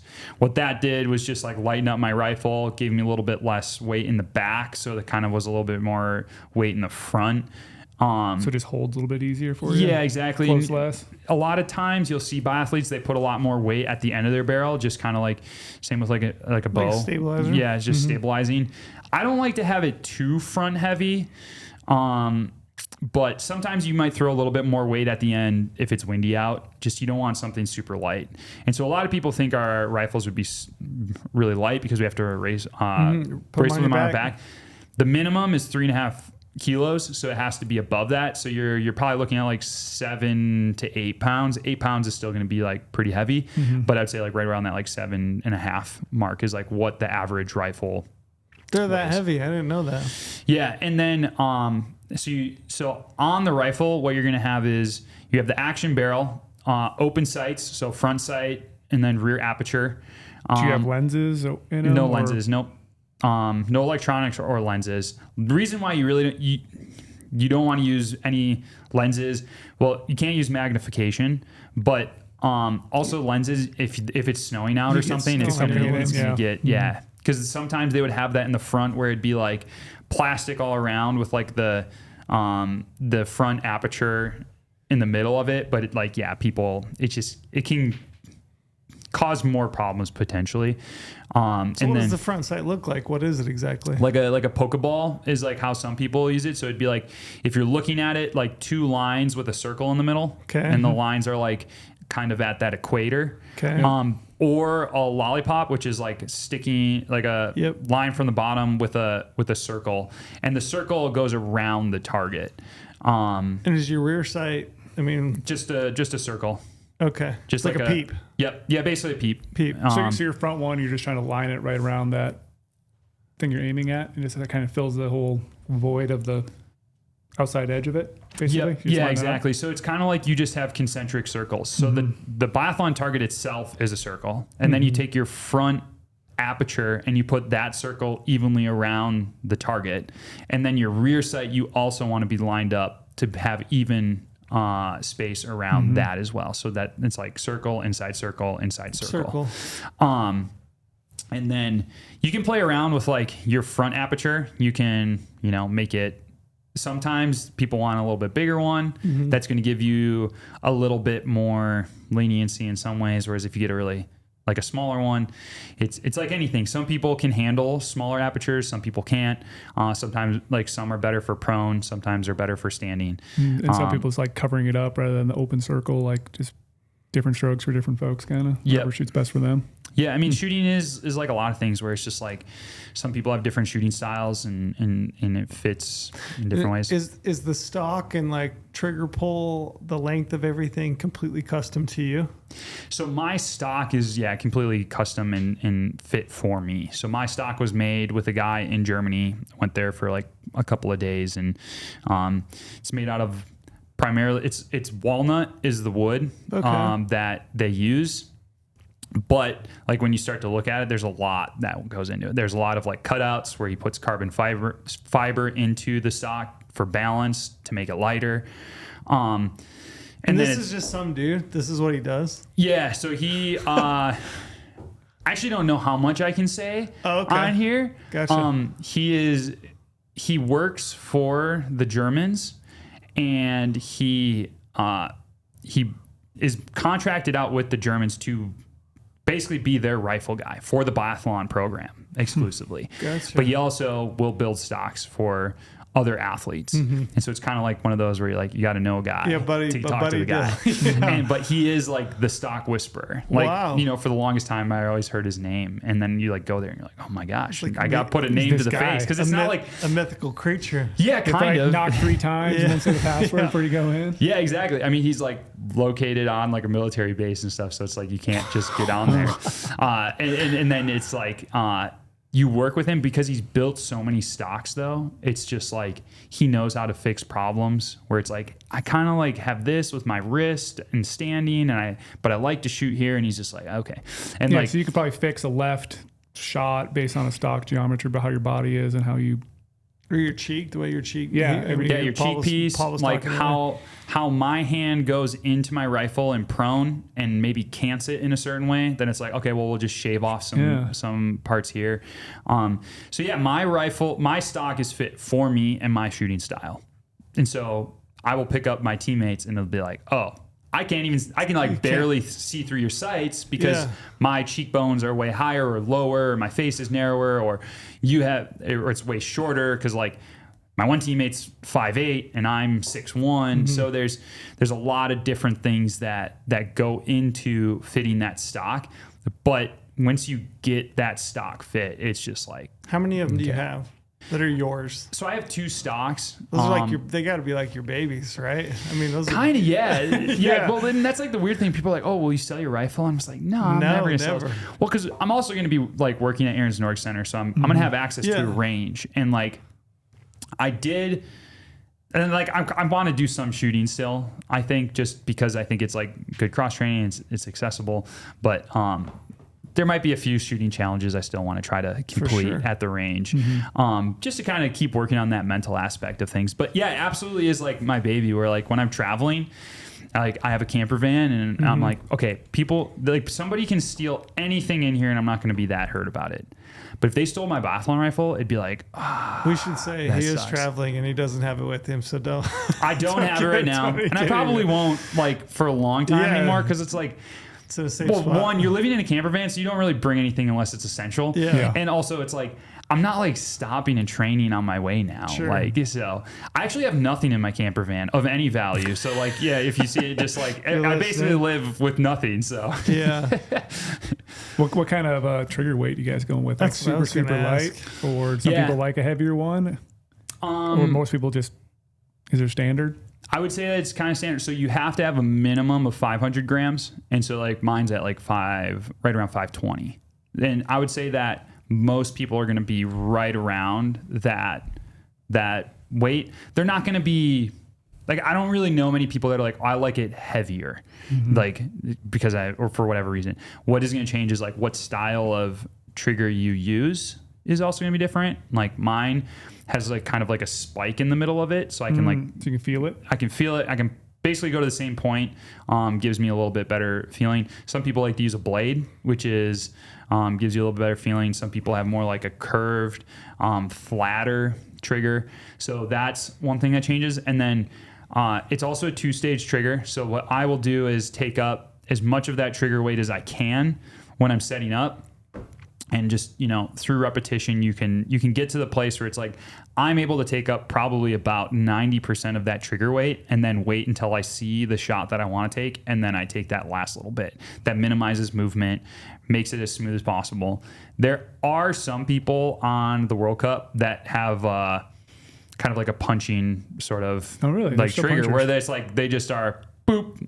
It's almost kind of come on. I mean, as you're talking, it's almost like an archery release because you have clickers and an archery release. It's the same thing. I want to go to this point, click, and then I'm going to decide, to execute my shot and pull through as I see the picture of the site that I want. Mm-hmm. You have guys that are punchers. They're just whacking the trigger when they see the exact pin on the target. I mean, it's a little bit different. Like, I really enjoy shooting my hinge with my bow because it is really focused on like trusting that hold, always coming back to the center. Do you shoot it with a click? Yeah, so I shoot with a click. But in biathlon, there are moments where I'm like, that's a good shot, take it. Like, I'm a little bit more. And you can do it? Yeah. Okay. Yeah, and so I mean, I can do it most of the time. So, it's like there are times where you're just like, oof. Do people struggle? Do that? Inevitably, they must struggle with target panic. 100%. That is like the whole battle of biathlon. Do they call it the same thing, target panic? No, I've never heard target panic in biathlon. Really? They don't have a name for it? It's just choking, pulling, and like do whatever you want to call it. But like, absolutely, you'll see it in so many different ways. And in biathlon, you don't have just one shot. You have 5 shots to like really mess it up sometimes. And you can really see some meltdowns where you're just like, oh no, it's so bad. Yeah. And there's even times where like, I mean, it's like golf. You're just never going to perfect it, Yeah. And I mean, just shooting in general, you're always going to miss the mark at some point. And that is the thing about biathlon is like everybody on that start line has the ability to shoot clean, but it's like, who's going to be able to do it? And the best biathletes in the world bounce back the quickest. It's the person who can like take a bad shooting, put it behind them, come back and shoot well again. That's a defining characteristic of some of the best biathletes. So when you get to these like races, events, or even the Olympics, like, do you have to hand them your rifle and it has to meet certain specs? Mm-hmm. Yep. There's like certain guidelines it has to meet, and if it's not, like, you could be like, hey, this guy's DQ'd. Yeah. Yeah. So there's a few different controls that are happening. Every single person has to go to rifle check before the race. They're going to be checking your trigger. So that's the big one. There also are like sponsorship stuff. So you have to make sure that you don't have too many sponsors on there. They're in the right spots, different things like that. Oh, wow. And then so it's like, you can't have a huge sponsor that's like takes up the whole thing. You can only have it in certain spots. There are certain times where they'll randomly weigh your rifle. So it's like if I'm at rifle check and they're like, oh, you got to go over to like the secondary control. They'll go over there, weigh your rifle, make sure it's good. And then after the race, they weigh it again. Randomly, sometimes they'll show up on the range and they'll be like, hey, we need 3 of your bullets. Because then they test your ammo to make sure that is also within like regulations. So you're not like shooting, anything like the velocity and all of that is okay. I'm trying to think of other. There are controls now, so they just instituted a rule with bore flags. So like when you go to the start, you have to have a bore flag in your rifle to show that it's unloaded, and then after the race you also have one in. So when you're also traveling, and all rifle cases have a window on the soft-sided case so that you can see that the bolt is open. So I mean, those are kind of some of the safety precautions that are taken. That being said, there's never a magazine with ammo in my rifle unless I'm on point, ready to shoot. Yeah. Like my biathlon rifle doesn't even have a safety on it, which I think some people are like, whoa. It doesn't? No. I mean, you can have a safety on them, but pretty much everybody takes them off because I only have it closed and like ready to shoot when I'm coming in to shoot. And it's kind of like you don't have a safety on your bow. Because like when you pull back, you want to make sure that arrow goes. Yeah. And it's kind of the same thing as like, I don't want to come into the range and all of a sudden it's like, why the heck is my trigger not working? What's going on? And so it's just kind of like, that makes sense. You take the other precautions. Your safety is your habits of making sure that you are, you are having safe practices.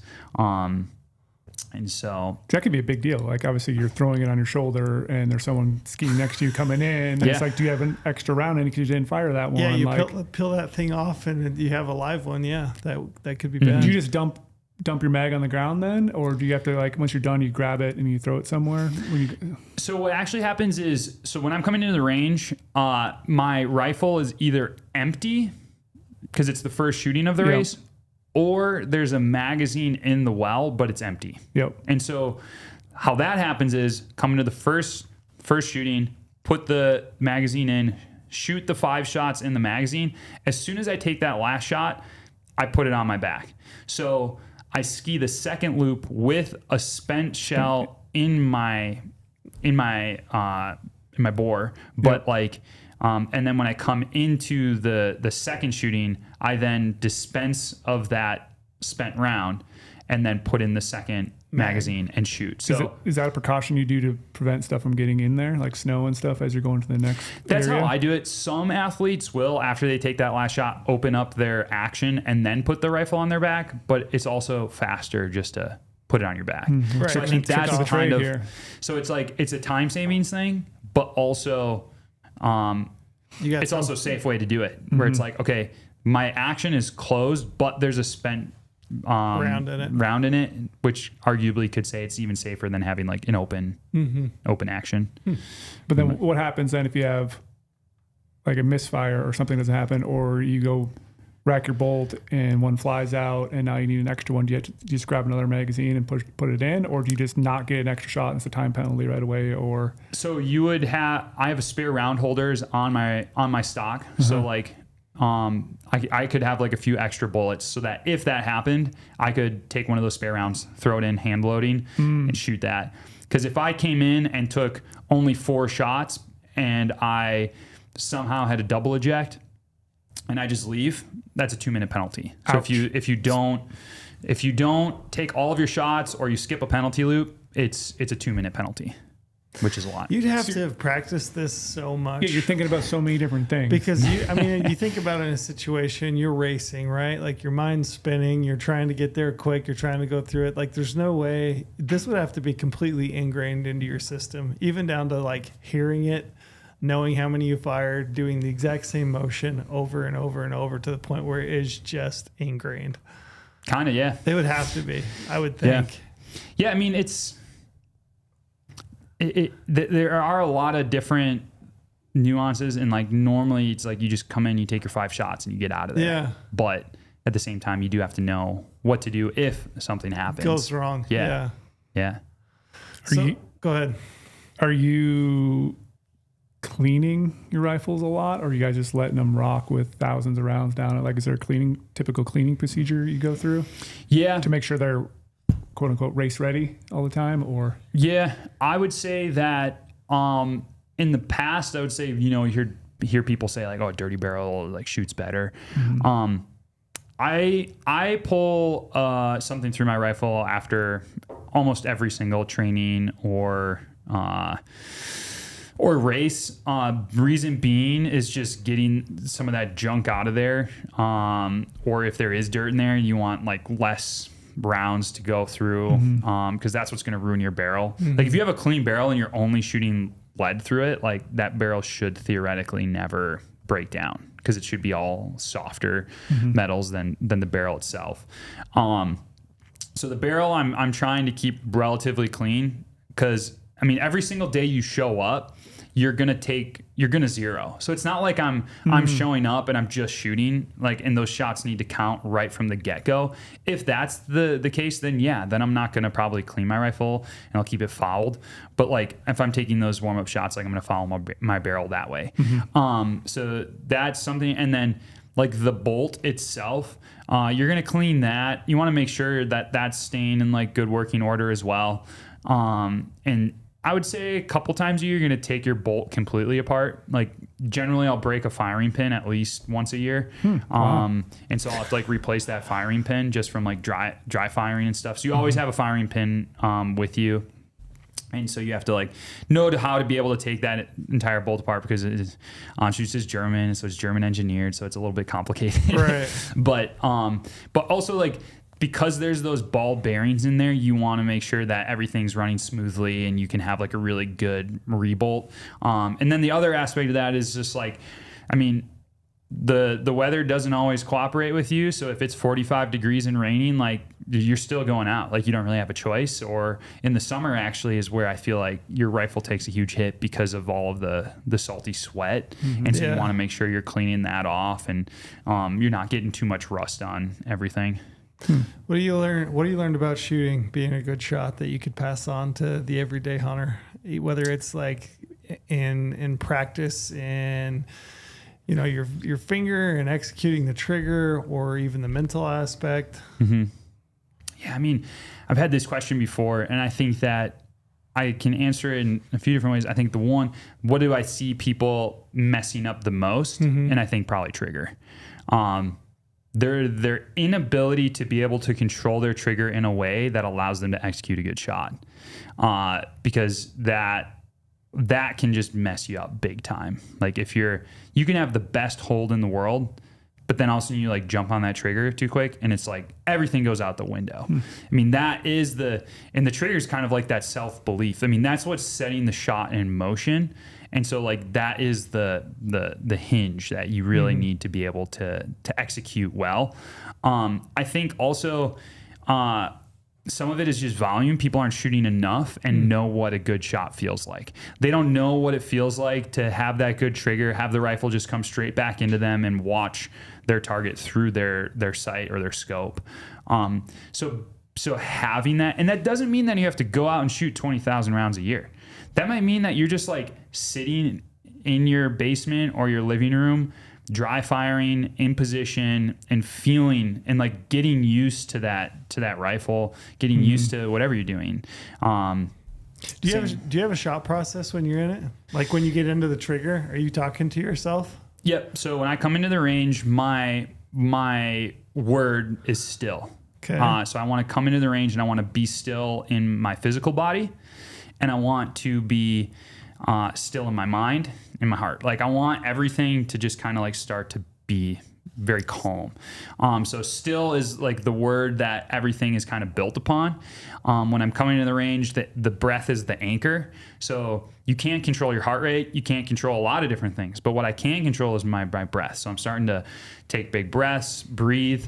Once I hit the mat, I'm taking my rifle off, open my bolt, put in my magazine. If I'm shooting prone, hook into my cuff, get down, and then it really starts to go to building the foundation of the position, whether it's prone or standing. There are certain things that I'm really looking to do. Build it on like a skeletal. I'm not like trying to muscle it, so I'm trying to create tension and stability through the same things every single time. Good head position, coming down nice and even, and then the sights need to also be lined up. So sight picture, be lined up. Now, I'm doing these things very quickly. Where like, okay, that feels good. Look through the sights. Yep, everything's even. Then it starts to focus to the shot execution itself. Then this is where the thoughts usually start coming through. And so the best example I can give is at this point, it's like when you are hanging out with your high school buddy. It's the night before Thanksgiving. The bar's crowded. There's even some band who's playing, and they're just like rocking it, and so you have to decide: am I gonna listen to the music, or am I gonna listen to my buddy and this conversation? Yeah, gotcha. Like you can still hear him, and you can still have a conversation despite what's going on around you. Now. Yeah, that conversation probably would be a lot easier if you didn't have the local band trying to, get your attention. But that doesn't mean that you can't still do what you have set out to do. So some days it's louder, some days it's slower. But then my focus really starts to go through breathing, steady, trigger squeeze, follow through. I mean, trigger squeeze and follow through are like the thing that I focus on almost every single time. And what I mean by that is almost every single time I go to shoot, I have a little notebook that I bring, and I write down 2, max 3 focuses for the day. The reason I do that is because you're not going to be able to focus on more than that.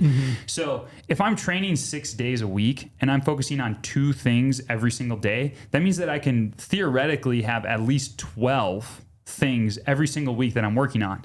If I show up every single day and try to focus on 12 things every single day, I'm just going to like be doing bad work in each one of those things. So break it down.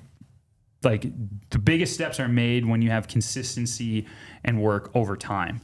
And so, yeah, that's really like the whole shot process where it's like still breathing, build the foundation, sight alignment, trigger squeeze, follow through. Do you have any tips for controlling your breath when you come into that? Are you doing any kind of like cadence to like get your breath under control, or is it just like being mindful of the fact that like, hey, I need to get my breathing down? I think it's more of the being mindful, because inevitably when you're racing, I mean, every range approach is different, but sometimes you come in and you're just like, I just skied way too hard, because you were just like in a group. It's a pursuit race. Like you have to stay with the group and you're just like, oh man, too hot. Okay. A few more extra breaths. Normally I'm a 1 breath cadence, but there's some times where it's like, all right, we just had an uphill approach at altitude. I was skiing in a group. I need 2 extra breaths in like the first couple of shots. And usually like I can settle in by the 3rd shot, and especially in like prone, but sometimes you're like, okay, I need to take extra breaths. And that's kind of like, you know, you have to manage that on the fly sometimes. Are you trying to shoot on a breath, like whether you've breathed out or you've breathed in and you're holding it? Yeah, I do on the out breath. So you breathe especially out, in prone. you push it out. Yep. And then you're letting it settle. You're executing the shot, breath in, moving to the next one. Yep. So for prone, when I'm in position, when I breathe in, the rifle sight picture goes down, and then when I breathe out, it settles and comes up. And part of that also is like, if you think about like a triangle, as you're breathing out, that sight is coming up into the top of that triangle, and you're hopefully building tension. You're building tension so that it creates a nice, stable position. Like anything, especially when you're like going hypoxic in a race, you can only sit there for so long. So that's where like being on that trigger really helps. If you are able to be, say your trigger's at 523 grams like for brake, then yeah, you want to be at like 490 grams. So when you get to the top and you see that sight picture, you can take the shot, follow through, watch the target fall. Then it's breathe in, go to the next target. Standing, same thing. It's a little bit different because you don't have that same like sort of motion, but I'm generally coming from kind of like 1-2 o'clock. I like to come in from that angle to the target. Some people like they'll approach from the bottom, and that's kind of something that you have to figure out on your own. There are some people out there that do take shots on the in-breath. And then there's like this one athlete from Slovakia. She shoots on the in-breath, and they're like one of my teammates every time. He's like, she's a psycho. She's a psycho for shooting on the in-breath. Like, how does she do that? But yeah, I mean, the breath isn't as much, it's being kind of conscious of it. And like, also just like the physiological side of it is like that oxygen is going to allow you to be able to focus more. Like there's those times where like you hold your breath and it just feels like, oh man, now everything's like starting to close in. And then also times too in standing, like if you stand there too long, and like I've had this at like high elevation races where it's windy, and then you're standing there and you kind of keep holding your breath, and then the shot doesn't come. And so then you like, okay, reset, holding your breath again. And then next thing you know, you've been standing there for like 25, 30 seconds. You've held your breath for most of it, and your legs start shaking. And then you're like, okay, the longer I sit here, the less oxygen I'm going to have, the more my legs are going to shake. And it's like, is it really worth it? And that's kind of like that's when it really starts to suck, where you're just like, oh my gosh, I know I got to take these shots, but I don't really have the hold that I want. But like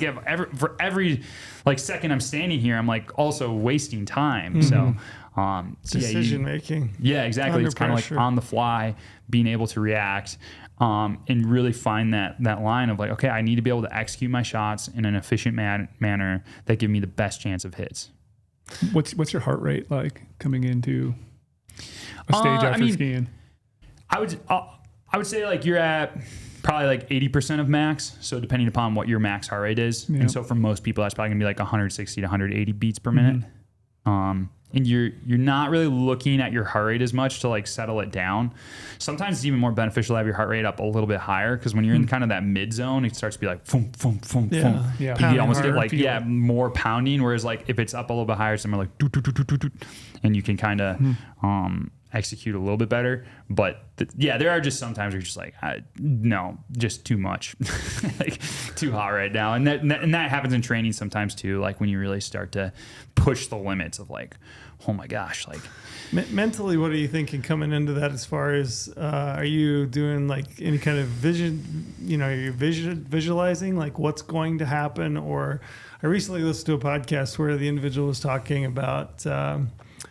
So like if you're shooting a bow, right? A lot of people, I think he said, you visualize, the perfect arrow and it's landing, it's hitting the target in the middle. And I think he was saying what you really need to visualize is like the individual aspects of your shot. Like, yeah, I'm visualizing, coming to full draw, my anchor, my pan, and then I'm like visualizing this perfect execution of my release. Do you do visualization when you're coming into a target, and what are you thinking about mentally? Yeah, I think that when I'm coming into the range, sometimes you're thinking about, okay, what does a good shooting feel like? I want to replicate that feeling. But I think that the visualization comes before you get to that moment. You need to be able to take that time to visualize what you want to achieve. So I'm not sure exactly when this podcast is going to be coming out, but I would say that like, okay, say you drew a tag this year where you're like, sweet, I got this tag. Start visualizing that shot now, different situations in a quiet place. Like when you're able to, because when you close your eyes and you visualize it, your brain's ability to tell the difference between visualizing it in your mind and actually seeing it is like, there's really no difference. So what you're actually doing is you are preparing yourself to be able to perform when that opportunity comes. Because the last thing you want to do is train towards something, but not be prepared to do the thing when you get there. Because a lot of people will do that. They train, they become super fit, they've shot the target in the and they know they have the skills, but then they get to the moment and it's kind of like, whoa, I've been so focused on getting here that I didn't prepare to be here and to take that shot. And so I think that's something that you want to do before you get to that place. And you're totally right, where it's like, break it down. Like, what does my trigger feel like? What am I seeing through my sights? What does my positioning feel like? Yeah, exactly. Like, and sometimes like there's that fine line of like, okay, you don't always want to shoot stressed out, but you definitely have to shoot where you're kind of pushing that envelope, but like start foundational, get to the place where you can feel a good shot. And then kind of ingrain that. And that's the point of the year where we're at right now, where it's like, okay, when I go out to practice, am I practicing well? Because I don't want to be ingraining bad habits. Take the time. Like, okay, is my position where I want it to be? Does my rifle or my bow even fit me well? Like, get it tuned, get to the place where it's like, okay, my equipment is performing well so that I can perform well. Now I'm going to do the work to do that. And then start to feel like, okay, now I've shot enough that I know what it feels like, so that when I am closing my eyes and visualizing it, I know what it feels like, I know what it looks like, and then start to make that ingrained. Now, make sure you have the mental capacity to do that when you're doing it, because you don't want to be like messing yourself up as well. And don't overdo it. Like, I think that's the biggest thing is some people like think, oh, I got to do it all the time, and then they fatigue themselves. And like anything in life, it's like physical or mental. You need to have moments and times when you are pushing the envelope and you're creating stress and fatigue, but then you also have the period right after that to recover from it. And I think in biathlon, you see this a lot, and it probably happens in the field as well with hunters. Don't show up and try to be more perfect. Don't try to show up and do something special. Practice in such a way that you build the confidence that when you show up, all I got to do is my normal. Like, I know that I'm capable to do this, because otherwise you're going to do something totally different than you've been practicing all year long anyways. And you see that with biathletes, where it's like they show up and they try to like shoot even better. And it's like, dude, your percentages are totally fine. Like, why is it in training you can shoot 90%, but then like you're racing, you're at like 70? It's like, well, because you're probably trying to do something different, or you're letting that band distract you from doing those fundamental things that you can do really well. Yeah. Over aiming is one that pops to my mind. Like I do that. Like, so I just shot this Vegas archery shoot, and if I run long in my hold time and my shot's not breaking and my timing feels off, it's because I'm over aiming, and it's because it's not second nature, because I don't shoot enough in those types of environments to have that. And I mean, hunting's hard to replicate unless you're doing it all the time, but there's definitely things that you can do to help you, try to mirror that a little bit more closely. Yeah. But I mean, like going and doing the Vegas shoot, that's like a perfect example of like, something different. Jump in those. Yeah. Like you should be nervous. Yeah. You should feel like, oh man, I'm stressed out. Like, go put some money on some shoots with your buddies, or like, I mean, we do like shooting competitions all the time, and the point of those is to stress you out.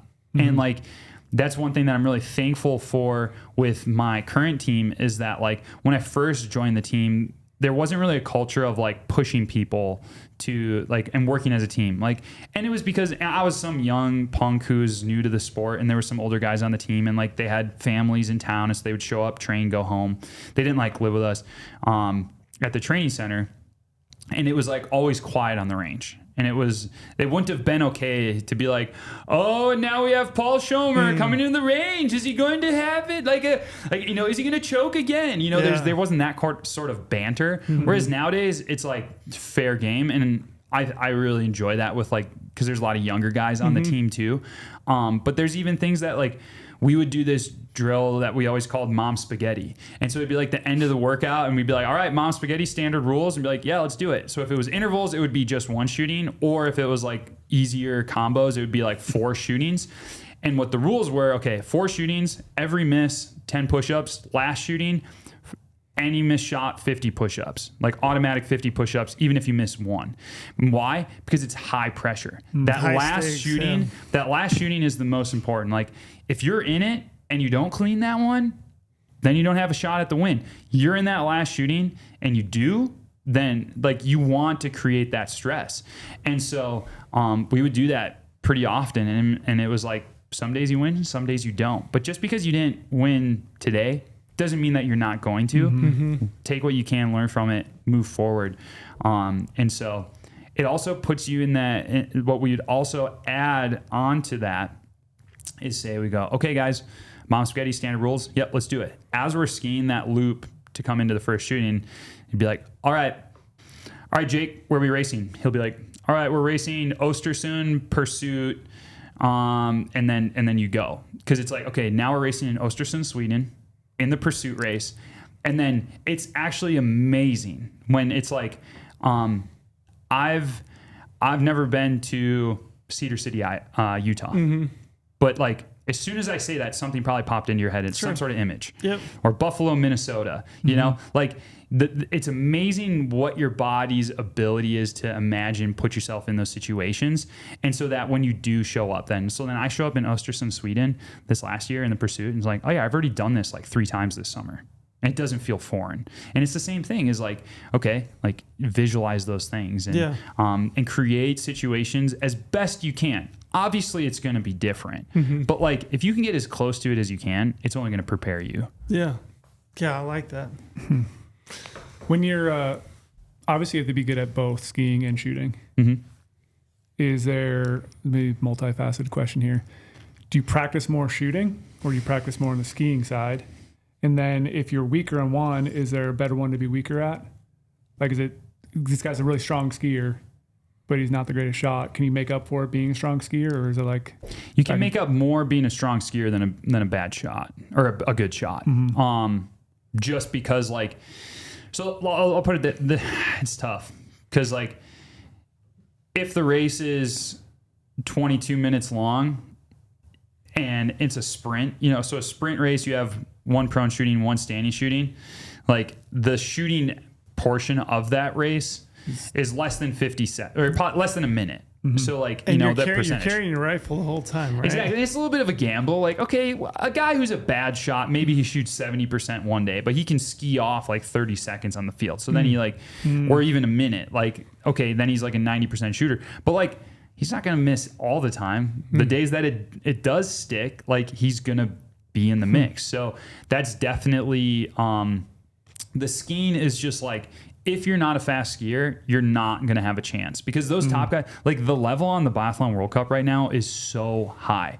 Like we were looking at some of the stats, like of the Biathlon field, it's like if you're an 85% shooter, which is like pretty good. I mean, there's like 50 dudes who are better shots than you. Like, I mean, 90%, 100%. Like, I mean, the guy who won yellow this year, and this is going to be tough because a lot of people don't do biathlon, so it maybe doesn't mean anything to them. But like Eric Perot, he went 20 for 20 in like 7 races this year, which is like shooting 20 shots for 20 shots in a biathlon race. That's like, it's hard. And that's in a 20K? Like a 20 kilometer? 20K or a 15K or a pursuit. Yeah, like, I mean, there's a couple different races that have 4 and you shootings. shoot 20, and so that'd be 2 pro and 2 standing? Yep. And he went, it's hard. And he went 20 for 20. Yeah. 7 times this season. I've done it twice in my life. Like, Because you just clean in house. yeah, exactly. Like, it's just like, it's like very difficult. Like, I've shot 19 for 20 many times, but even that 19 for 20 is regarded as like, oh man, that's good shooting. How big is the target? Just So for the reference. prone target is about the size of a golf ball. And that's not very big. The standing target is about the size of a CD or like a softball. Okay. So Golf ball's not real big. No, it's not. open sights, 50 Yeah. meters. Yeah, especially when you're racing. Yeah, Your exactly. heart is pounding. So like the shooting side, so I'd say like over the course of the year, we're probably training, like I would say most World Cup athletes are training anywhere 600 plus hours a year. Some of the top guys are doing, I shouldn't say top guys. Certain guys are training like 1,000. Few guys are maybe training over 1,000 hours a year. Most people are going to be shooting about the same amount, that 15 to 20,000 rounds. And there's going to be, so if you have like a standard training week, it's 23 hours. That's 23 hours of like moving time, skiing, running, biking, weightlifting. 23 hours? Yeah. Okay. And then beyond that, you might also have like 1 or 2 shooting specific sessions, but you're also going to have like 3 or 4 shooting as part of those physical sessions. And then you might have dry fire one night, or you have PT, or all these different things. So it's like 23 hours of like moving time, Physical. but then you might also have like 6 hours throughout the week of just like other dry fire, PT, mobility, whatever else sort of training. So it turns into like a full-time job. Like all sorts of crazy stuff you could probably do. Yeah, I mean, that's the cool thing about skiing, because you're not on snow all summer long, is you do get a variety of training. So like our training, yeah, we're on roller skis at least usually once a day. Maybe you'd skip roller skiing for a couple of days, but on like those days you're just out running or biking or doing some other like activity. And like, that's what's kind of great about it is like, okay, we have an OD today, so we're just going to go for like a 4-hour run, and we're not going to have to be on skis. And like a lot of, like if you're a biker, you bike, or you're a runner, you run. It's kind of nice to have that Yeah, you can variety. break it up. Yeah, exactly. What other exercise adds to the overall stability of being accurate as far as like physical exercise, or is it just all cardio? Strength is a huge strength one. training. I mean, you have to, when you're talking about skiing, and you need to have strength to be able to even hold the position that is required to like transfer energy well. It's the same thing as like when you're out hunt, like if you have a 50 plus pound pack on your back, like you need core stability. If you don't have core stability, like you're just going to crumble. And you want to be able to have the strength to be stable. I think one thing that hunters maybe don't really think much about, if we're talking about shooting accuracy, is like, what are your eyes doing? What eye exercises can you do to be able to make sure that you can find the the target that you want to shoot. Like your ability, like is your peripheral vision really good? Is your ability to center on to a certain spot really good? And there's different exercises that you can do that, because there are like certain trainable things that you can do with your eyes as well. Were you doing eye exercises? Yeah, this last year we started to do some more. So like a simple example would be like, okay, say you have 2 sheets of paper. And you set them up to your left and your right. And on that piece of paper are just lists of letters. So then what you can do is like read off to them like what those letters are. And starting on the left sheet, you're starting on the left side, and on the right sheet, you're starting on the right side. And then what you're basically trying to do is center from one to the next. So it'd be like you go L, P, D, O, like whatever those letters are. And what you're trying to do is train your eye to be able to quickly shift over and focus on that letter and comprehend it, and then go to the other side. So that would be like one that you could do. Or like if you're trying to identify, like you could throw up, cards, and then you're trying to like figure out like, okay, is it black or is it red? Yeah. I mean, that's one. I'm trying to think of some other ones, but I think those are things that, for people who really want to be able to improve their shooting, that's something that they can also do. When you pull up your gun and are you basically just looking at your intended impact point, and you're kind of mindful of where your crosshairs are or your peep is in your front sight, and you're mostly staring at the intended impact point, or where is your focus? Yeah, mostly on the target. And that's something that like the days where you're kind of like, whoa, what am I focusing on? And then you're just like, oh no, now I'm like kind of looking at my sight and I'm kind of not. But like, that is one of those where in the past I was really bad. I would like, once that kind of like got me off my game and you kind of fixate on something else, then you're like, oh gosh, I can't. Whereas now I'm just like, nope, we're going to do the normal and get there. But yeah, the focus is mostly on the target. And then the sights are kind of like, they're just there because it's like you can't focus on both, but like the sights are also kind of guiding you. They kind of move. Yep. Yeah. Brady, in a regular rifle scope, I've never actually thought about this, but you put the crosshairs right on your intended target. Are you looking at the crosshairs, or are you looking at the animal through the crosshairs, and you're kind of just allowing the crosshair to hover over the animal and then trying to squeeze through the trigger? Allowing the crosshair to hover over it, and you're focusing on the target. So it's kind of that same sort of thing. Same sort of thing. You're referencing, but then you're going back because you're referencing the center dot. And that's where there's a bunch of different style of reticles people have. You can have a straight post going up, and you have one little tiny triangle. You have the triangles going on the edges. Like I like to have an open dot in mind with post going to it, and the dot is like floating in the middle, because I like to be able to see around the edges, and I can put that right on it and like visualize looking through it, but I'm going back and forth on the focus. I'm blown away about the eye training drills. Like I think that's something I should be doing for not only hunting but for like glassing side of it too. Absolutely. Like just training your eyes. Do you ever train your eyes? Never. Have I ever trained my eyes? No. This sounds like I should be, because Olympic athletes are training their eyes. I struggle just to keep mine open. So no. Well, this last year we did some more like extensive eye testing, and it was like really interesting to see, because like there were certain people that were like really good at one thing, and then like other people that were just like horrible at other things. And we did like 2 days of like testing with it. Is there anyone out there that's like super psycho and they're doing some like crazy eye surgeries to try to like make their vision like that much better? Yeah, well, didn't Tiger Woods do that? He got like LASIK and made it better. I don't know.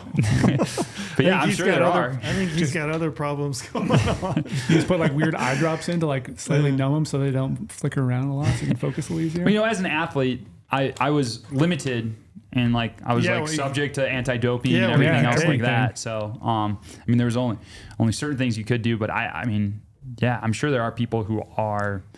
The thing about sports is, if there is a way to have an advantage, people are going to do it if they can. Yeah, absolutely. And so it's like trying to always figure it out of like, okay, I mean, and that's what I did as an athlete. It was like, okay, how can I make up 2 seconds here or there? And especially as the the World Cup and Olympic fields have just gotten that much more competitive and tight. Like it's like 5 seconds can be a lot. Yeah. What's the difference between like a first place and a second place finish, and as far as time goes? Is it? I mean, it depends on the day, but I would say like less than 10 seconds That's is like pretty not quick uncommon. then. Yeah. There's sprint finishes. Sometimes, a guy will like kind of destroy the field, but, I think the top sometimes is not as, it's a little bit more spread out. It's actually the midfield that's just Gets like tight. insanely like tight, Right. where especially in biathlon, because it's like you have missed shots, ski speed, shooting time, all of those things come into play. And so next thing you know, it's like, man, we got 20 guys within like 23 seconds. And so it's like 10 seconds could be 5 places or something like that. So are you retired now from? Yeah, thankfully I don't have to worry about that anymore. Fully Yeah. retired, huh? Yep. Yeah. So I finished my biathlon career this spring in March in Norway in the Oslo World Cup. It was the last World Cup of the year, and I had decided coming into this season that this was going to be my last season. I've been incredibly grateful, but It's hard. in some ways it was emotional, but like at the same time, I'm ready to be done. I think that this sport has given me more than I ever anticipated when I came into it. I didn't think that I would still be competing at the age that I am. To have been able to go to 2 Olympic Games is just like still a little bit surreal, where I'm kind of like, no, because I'm just average dude, average Olympian. Like I'm not anything. I just feel like a normal guy. And I think that being said, the novelty of the life, it has worn off a bit. Like you spend so much time on the road during the race season, you're always preparing. In athletics, you're really trying to minimize all other stress and energy expended in any other area so that you can maximize what you have to give in the races. And that requires a lot of other different things that, and sacrifices in some ways that don't allow you to have a lot of other things that I'm looking forward to having this next year. Yeah. Like, Getting a dog.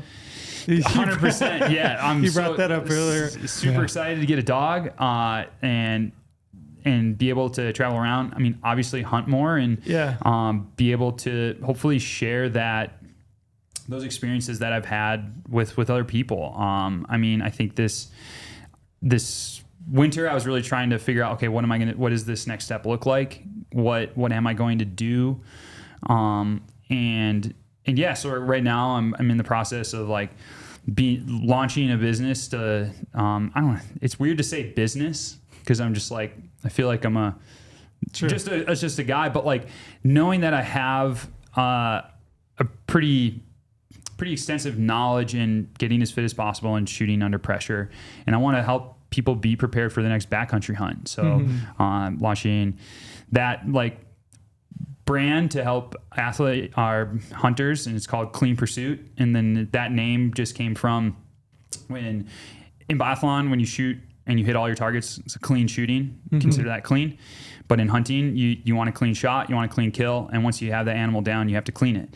But then beyond that, you want to be able to live your life in a way that you have a clean conscience, peace of mind, to be able to go about things in a way that you feel good about, and you can't really put a price on those sorts of things. And so I want it to be like a holistic view on like, okay, how do I get fit? What are the ways that I can maximize my workouts to be kind of like I was as a young athlete, where it's like, hey, here's a training plan to get the most out of your time, how to be effective and like, okay, work with people on like shooting plans. Like, how do you structure that? Mental.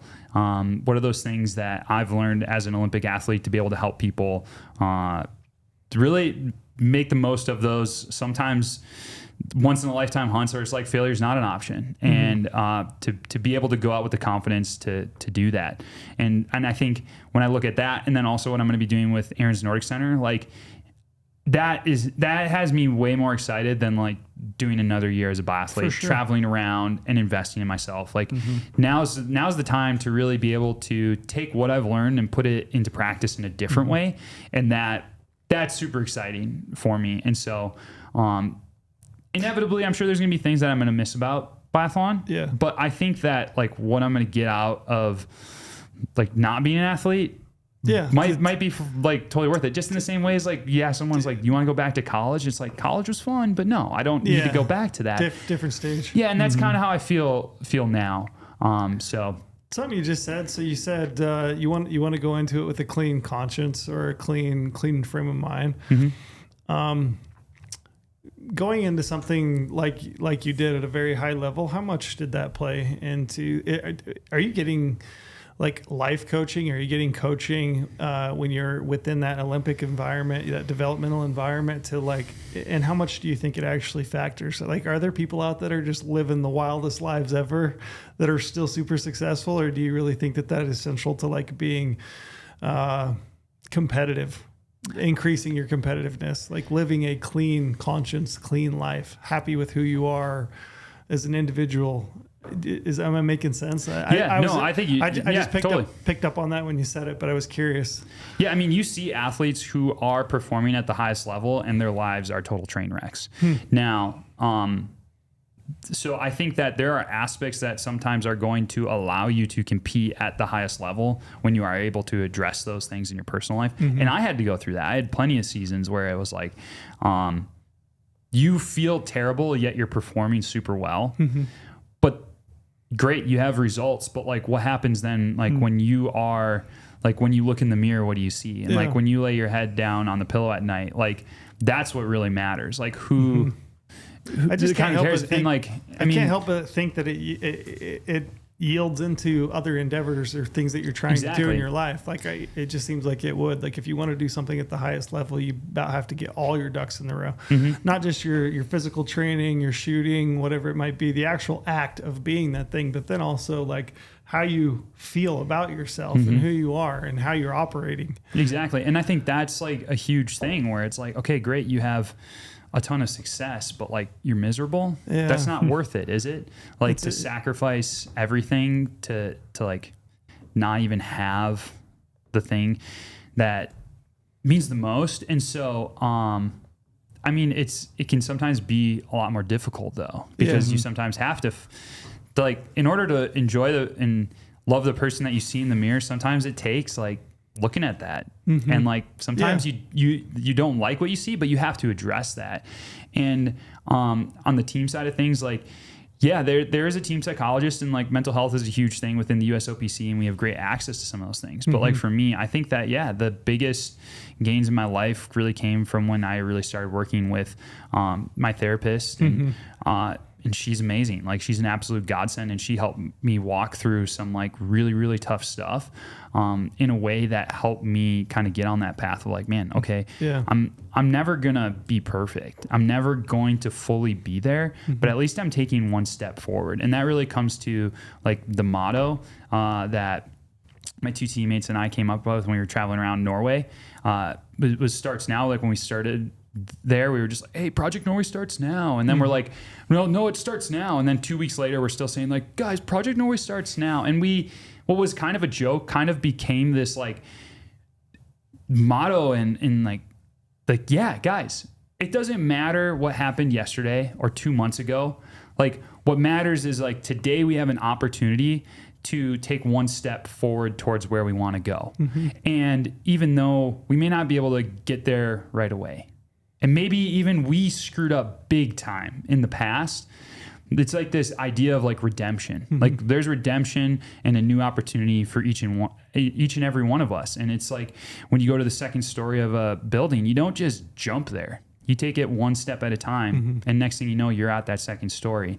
And that's really what the process is all about, being process oriented, believing that every single day you show up and you do good work, you are taking a step forward, and you're going to hopefully get there. And then it takes that self-belief. It takes that dedication. It takes that like wrestling with doubt, but the end result of it is super rewarding. Worth it. Yeah. Yeah. I know we've always said it's kind of like cliche at this point, but a lot of people, I've said it, a lot of people have said it, like, oh, you don't want to leave on a 10-day backpack hunt with, skeletons in your closet, right? Because that stuff eats you up when you're out there. Mm-hmm. Like all you got is time to think, and you don't really have to face it day to day when you're here because you got your phone, your computer, your dog, your job, whatever it might be, Yeah. So I don't know. I just picked up that when you said it, and I don't know. You extrapolate that across sports, and it seems like, or whatever the endeavor might be, it just seems like a lot of those individuals that are as successful, like the very tip top, like the upper echelon. It's not that they just have their physical training and whatever the ability is. They also just tend to have like their life in order, like in a lot of cases. But I think that because like I said, there's inevitably there's always examples of like these high performing people where it's like they're trying to fill this like bottomless pit, and that's where and so they're constantly trying to get there. And a lot of times it's like, okay, because the belief becomes, if I get there, then I'll be okay. Then I'll find the joy or the satisfaction. But I think what you're describing is you meet those people where it's like they live from this place of like overflowing joy, where it's like, man, I get to go hunting and it's awesome. I don't need it, but it's amazing that I get to have that. And then you start to experience things differently because it's like, it's not this desperation or I need to get there so I can then take a break, where it's like, okay. Or this is my identity and who I am. I have to do this thing because it's like, this is how I define success. Exactly. And like C.S. Lewis talks about it in, I'm pretty sure it's the Four Loves, where he's like, when you go out and you experience that like morning where, oh man, the smells are just like so wonderful right now. Or if you're out with someone and like, oh, do you want this? And it's like, wow, this is great. And so you're in the moment enjoying those things. And they're unexpected because they're added on top because you didn't come into it saying, I need this. It was like unexpected and a gift. Whereas like the alcoholic who then gets the drink that he needs, he's like, that was great. So it's already in the past. It's already like, it's basically something that brought them to the level so that they feel like they could operate, where the other one was, I'm going to sit here and savor this because of how wonderful it is. I'm present, I'm enjoying it, and I'm not just saying, okay, check off the box, got what I needed, now on to the next thing. And I think that's ultimately, that's where you want to go out in a hunt, to be able to be present for sure and enjoy it all. And I think that the other benefit of that is if you can get to that point on the mountain and not be totally dead. So being physically fit is also a good part. So, to execute. Yeah, exactly. So you're living in a van now. Yep. You're in a van down by the river.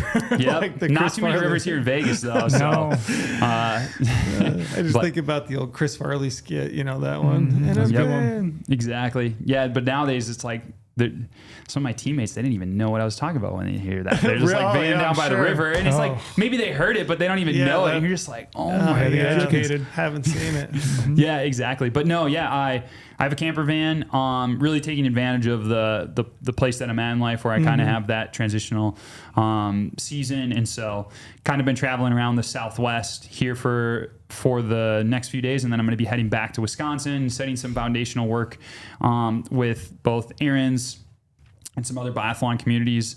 Hopefully getting a puppy, training that for a little bit this summer. And then at the end of July, I'm going to hit the road and I'm going to be doing a long road trip where I'm going to go out west to Montana, scout for an elk tag that I have out there. And then I'm going to head north up to Alaska, hunt caribou up there while I'm up there, and then taking the ferry back down to Washington, driving over to Montana, hitting the elk unit that I have, and then finally heading home. So it's going to be a little over 2-month trip. And just, I've always been fascinated with the North. Like, that's just kind of how I've always been. Like, I always have this propensity to go north, if anything, and like just the more wild and it gets, the more I'm drawn to it. And so when I really started to think like, what do I want to do this year? I was like, man, I want to go drive to Alaska. I want to see northern British Columbia, Yukon, Alaska, like all of those places, and also hunt caribou. So that's part of like what I want to do this year with Clean Pursuit is, man, for the last 10 years, on May 1st, that's like the unofficial start of the training year for biathlon and cross country skiing. And so, people be like, all right, it's May 1st, let's get back to it. This year I'm not training towards a biathlon season, but I want to take what I've learned in biathlon and say, this year, instead of training towards a biathlon season, I'm training towards 2 backcountry hunts, caribou in Alaska and elk in Montana. And so I want to share with you guys how I'm translating what I've learned to help me prepare and hopefully help you guys prepare for what you're doing. And so I've been a little bit too much off the grid in my van this spring. So, I've got to I got to make sure I'm getting content put together so that people have something to follow. But hopefully, just like translating things in a way that help people like, okay, hey, like this is how I'm thinking about shooting at this time of the year. This is how I'm thinking about the physical side of things. Like this is how I'm building my aerobic base. This is the fundamentals of why I'm doing what I'm doing, functional strength that is going to help me in the mountains or in different ways. And then hopefully people can also take that and be prepared for their next hunt. Oh, they'll eat that up. That's going to be super cool.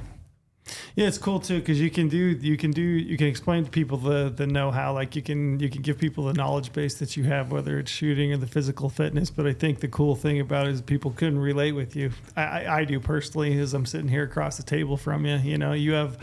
You've had things that you faced in your youth and your background, and I've got some in mine, and I just think it's cool that you're a genuine dude. Like you're a good guy. Like I just feel it across the table. Well, I appreciate that. I resonate with you. I'm like, yeah, this guy's doing it, Well, and I mean, it's like what I hope people see. And like, I mean, that's part of like why I share my journey this year. Cause it's like, I'm doing self-guided over the counter stuff. And like,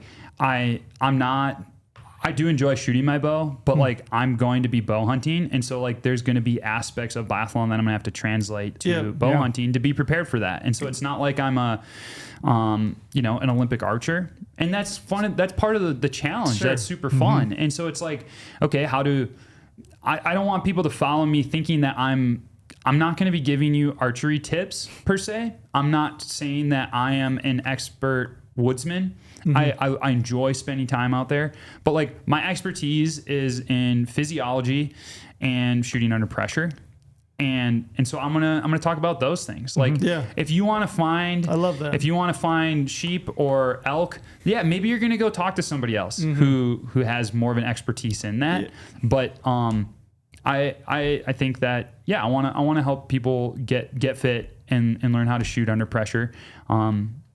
Those two things are essential. Exactly. And absolutely essential when it comes to hunting. And the hard part is it's like, I hate to break it to you guys, but like both of those things just require time. And like it's a slow process, but it's super rewarding. And like, and I think both of those things, everyone can learn them. Like, it's not like only certain people have it and certain people don't. Some people maybe have a little bit more of a natural leaning to it, but like that doesn't mean that you can't learn it. Like those are all learned things, or like that's the beautiful thing about aerobic training. Like, VO2 max, like not everybody's going to have like a VO2 max over 70, but like everyone has the ability to build mitochondria and capillary density and get to a place where they can effectively burn fat to keep going day after day. But it takes a certain type of training. You have to be able to know how to do it. It's not complicated, but just like shooting, a lot of these things are very simple, but they're not always easy. Hitting a target is super simple. You see the black, squeeze the trigger, target goes down. But that doesn't always mean it's easy, but let's also not complicate it. Yeah, you can learn to do it. Exactly. Yeah. I mean, physical exercise, it's like, man, some days I just cannot find it. You know what I mean? But I totally know what you mean. And that's something that I also got to say is like, but I think it's not like I'm like every single day, like, man, I'm like feeling super great and everything. Yeah. I've had plenty of days where I'm grinding, and there's days where I wake up, it's a race day and I don't feel great, but no matter how it feels, it doesn't last. Even the best days don't last forever. Just like the worst days don't last forever. and you can learn to do it. Yep. Well put. Love it. Anything else, Brady? No. For Paul? No. I really appreciate you coming. That was really fun. Yeah, thanks for having me. Fun, Guys. This is great. Fun to explore and learn something. You are a wealth of knowledge. Yeah, I love podcasts where it's like I told you earlier, we're like completely green coming into it, you know. So we probably asked a lot of questions that are just elementary to you. So, well, I mean, yeah, I mean, appreciate it is kind of crazy when I like look at the clock and I'm like, oh my gosh, we didn't even like talk about like the physiology or the strength or like I know some of these other things, and we're like, okay, well, I know it's good. It's good. We'll have to have you again another time. Yeah, this is a wealth of good info. All right, thanks. Yeah, thanks.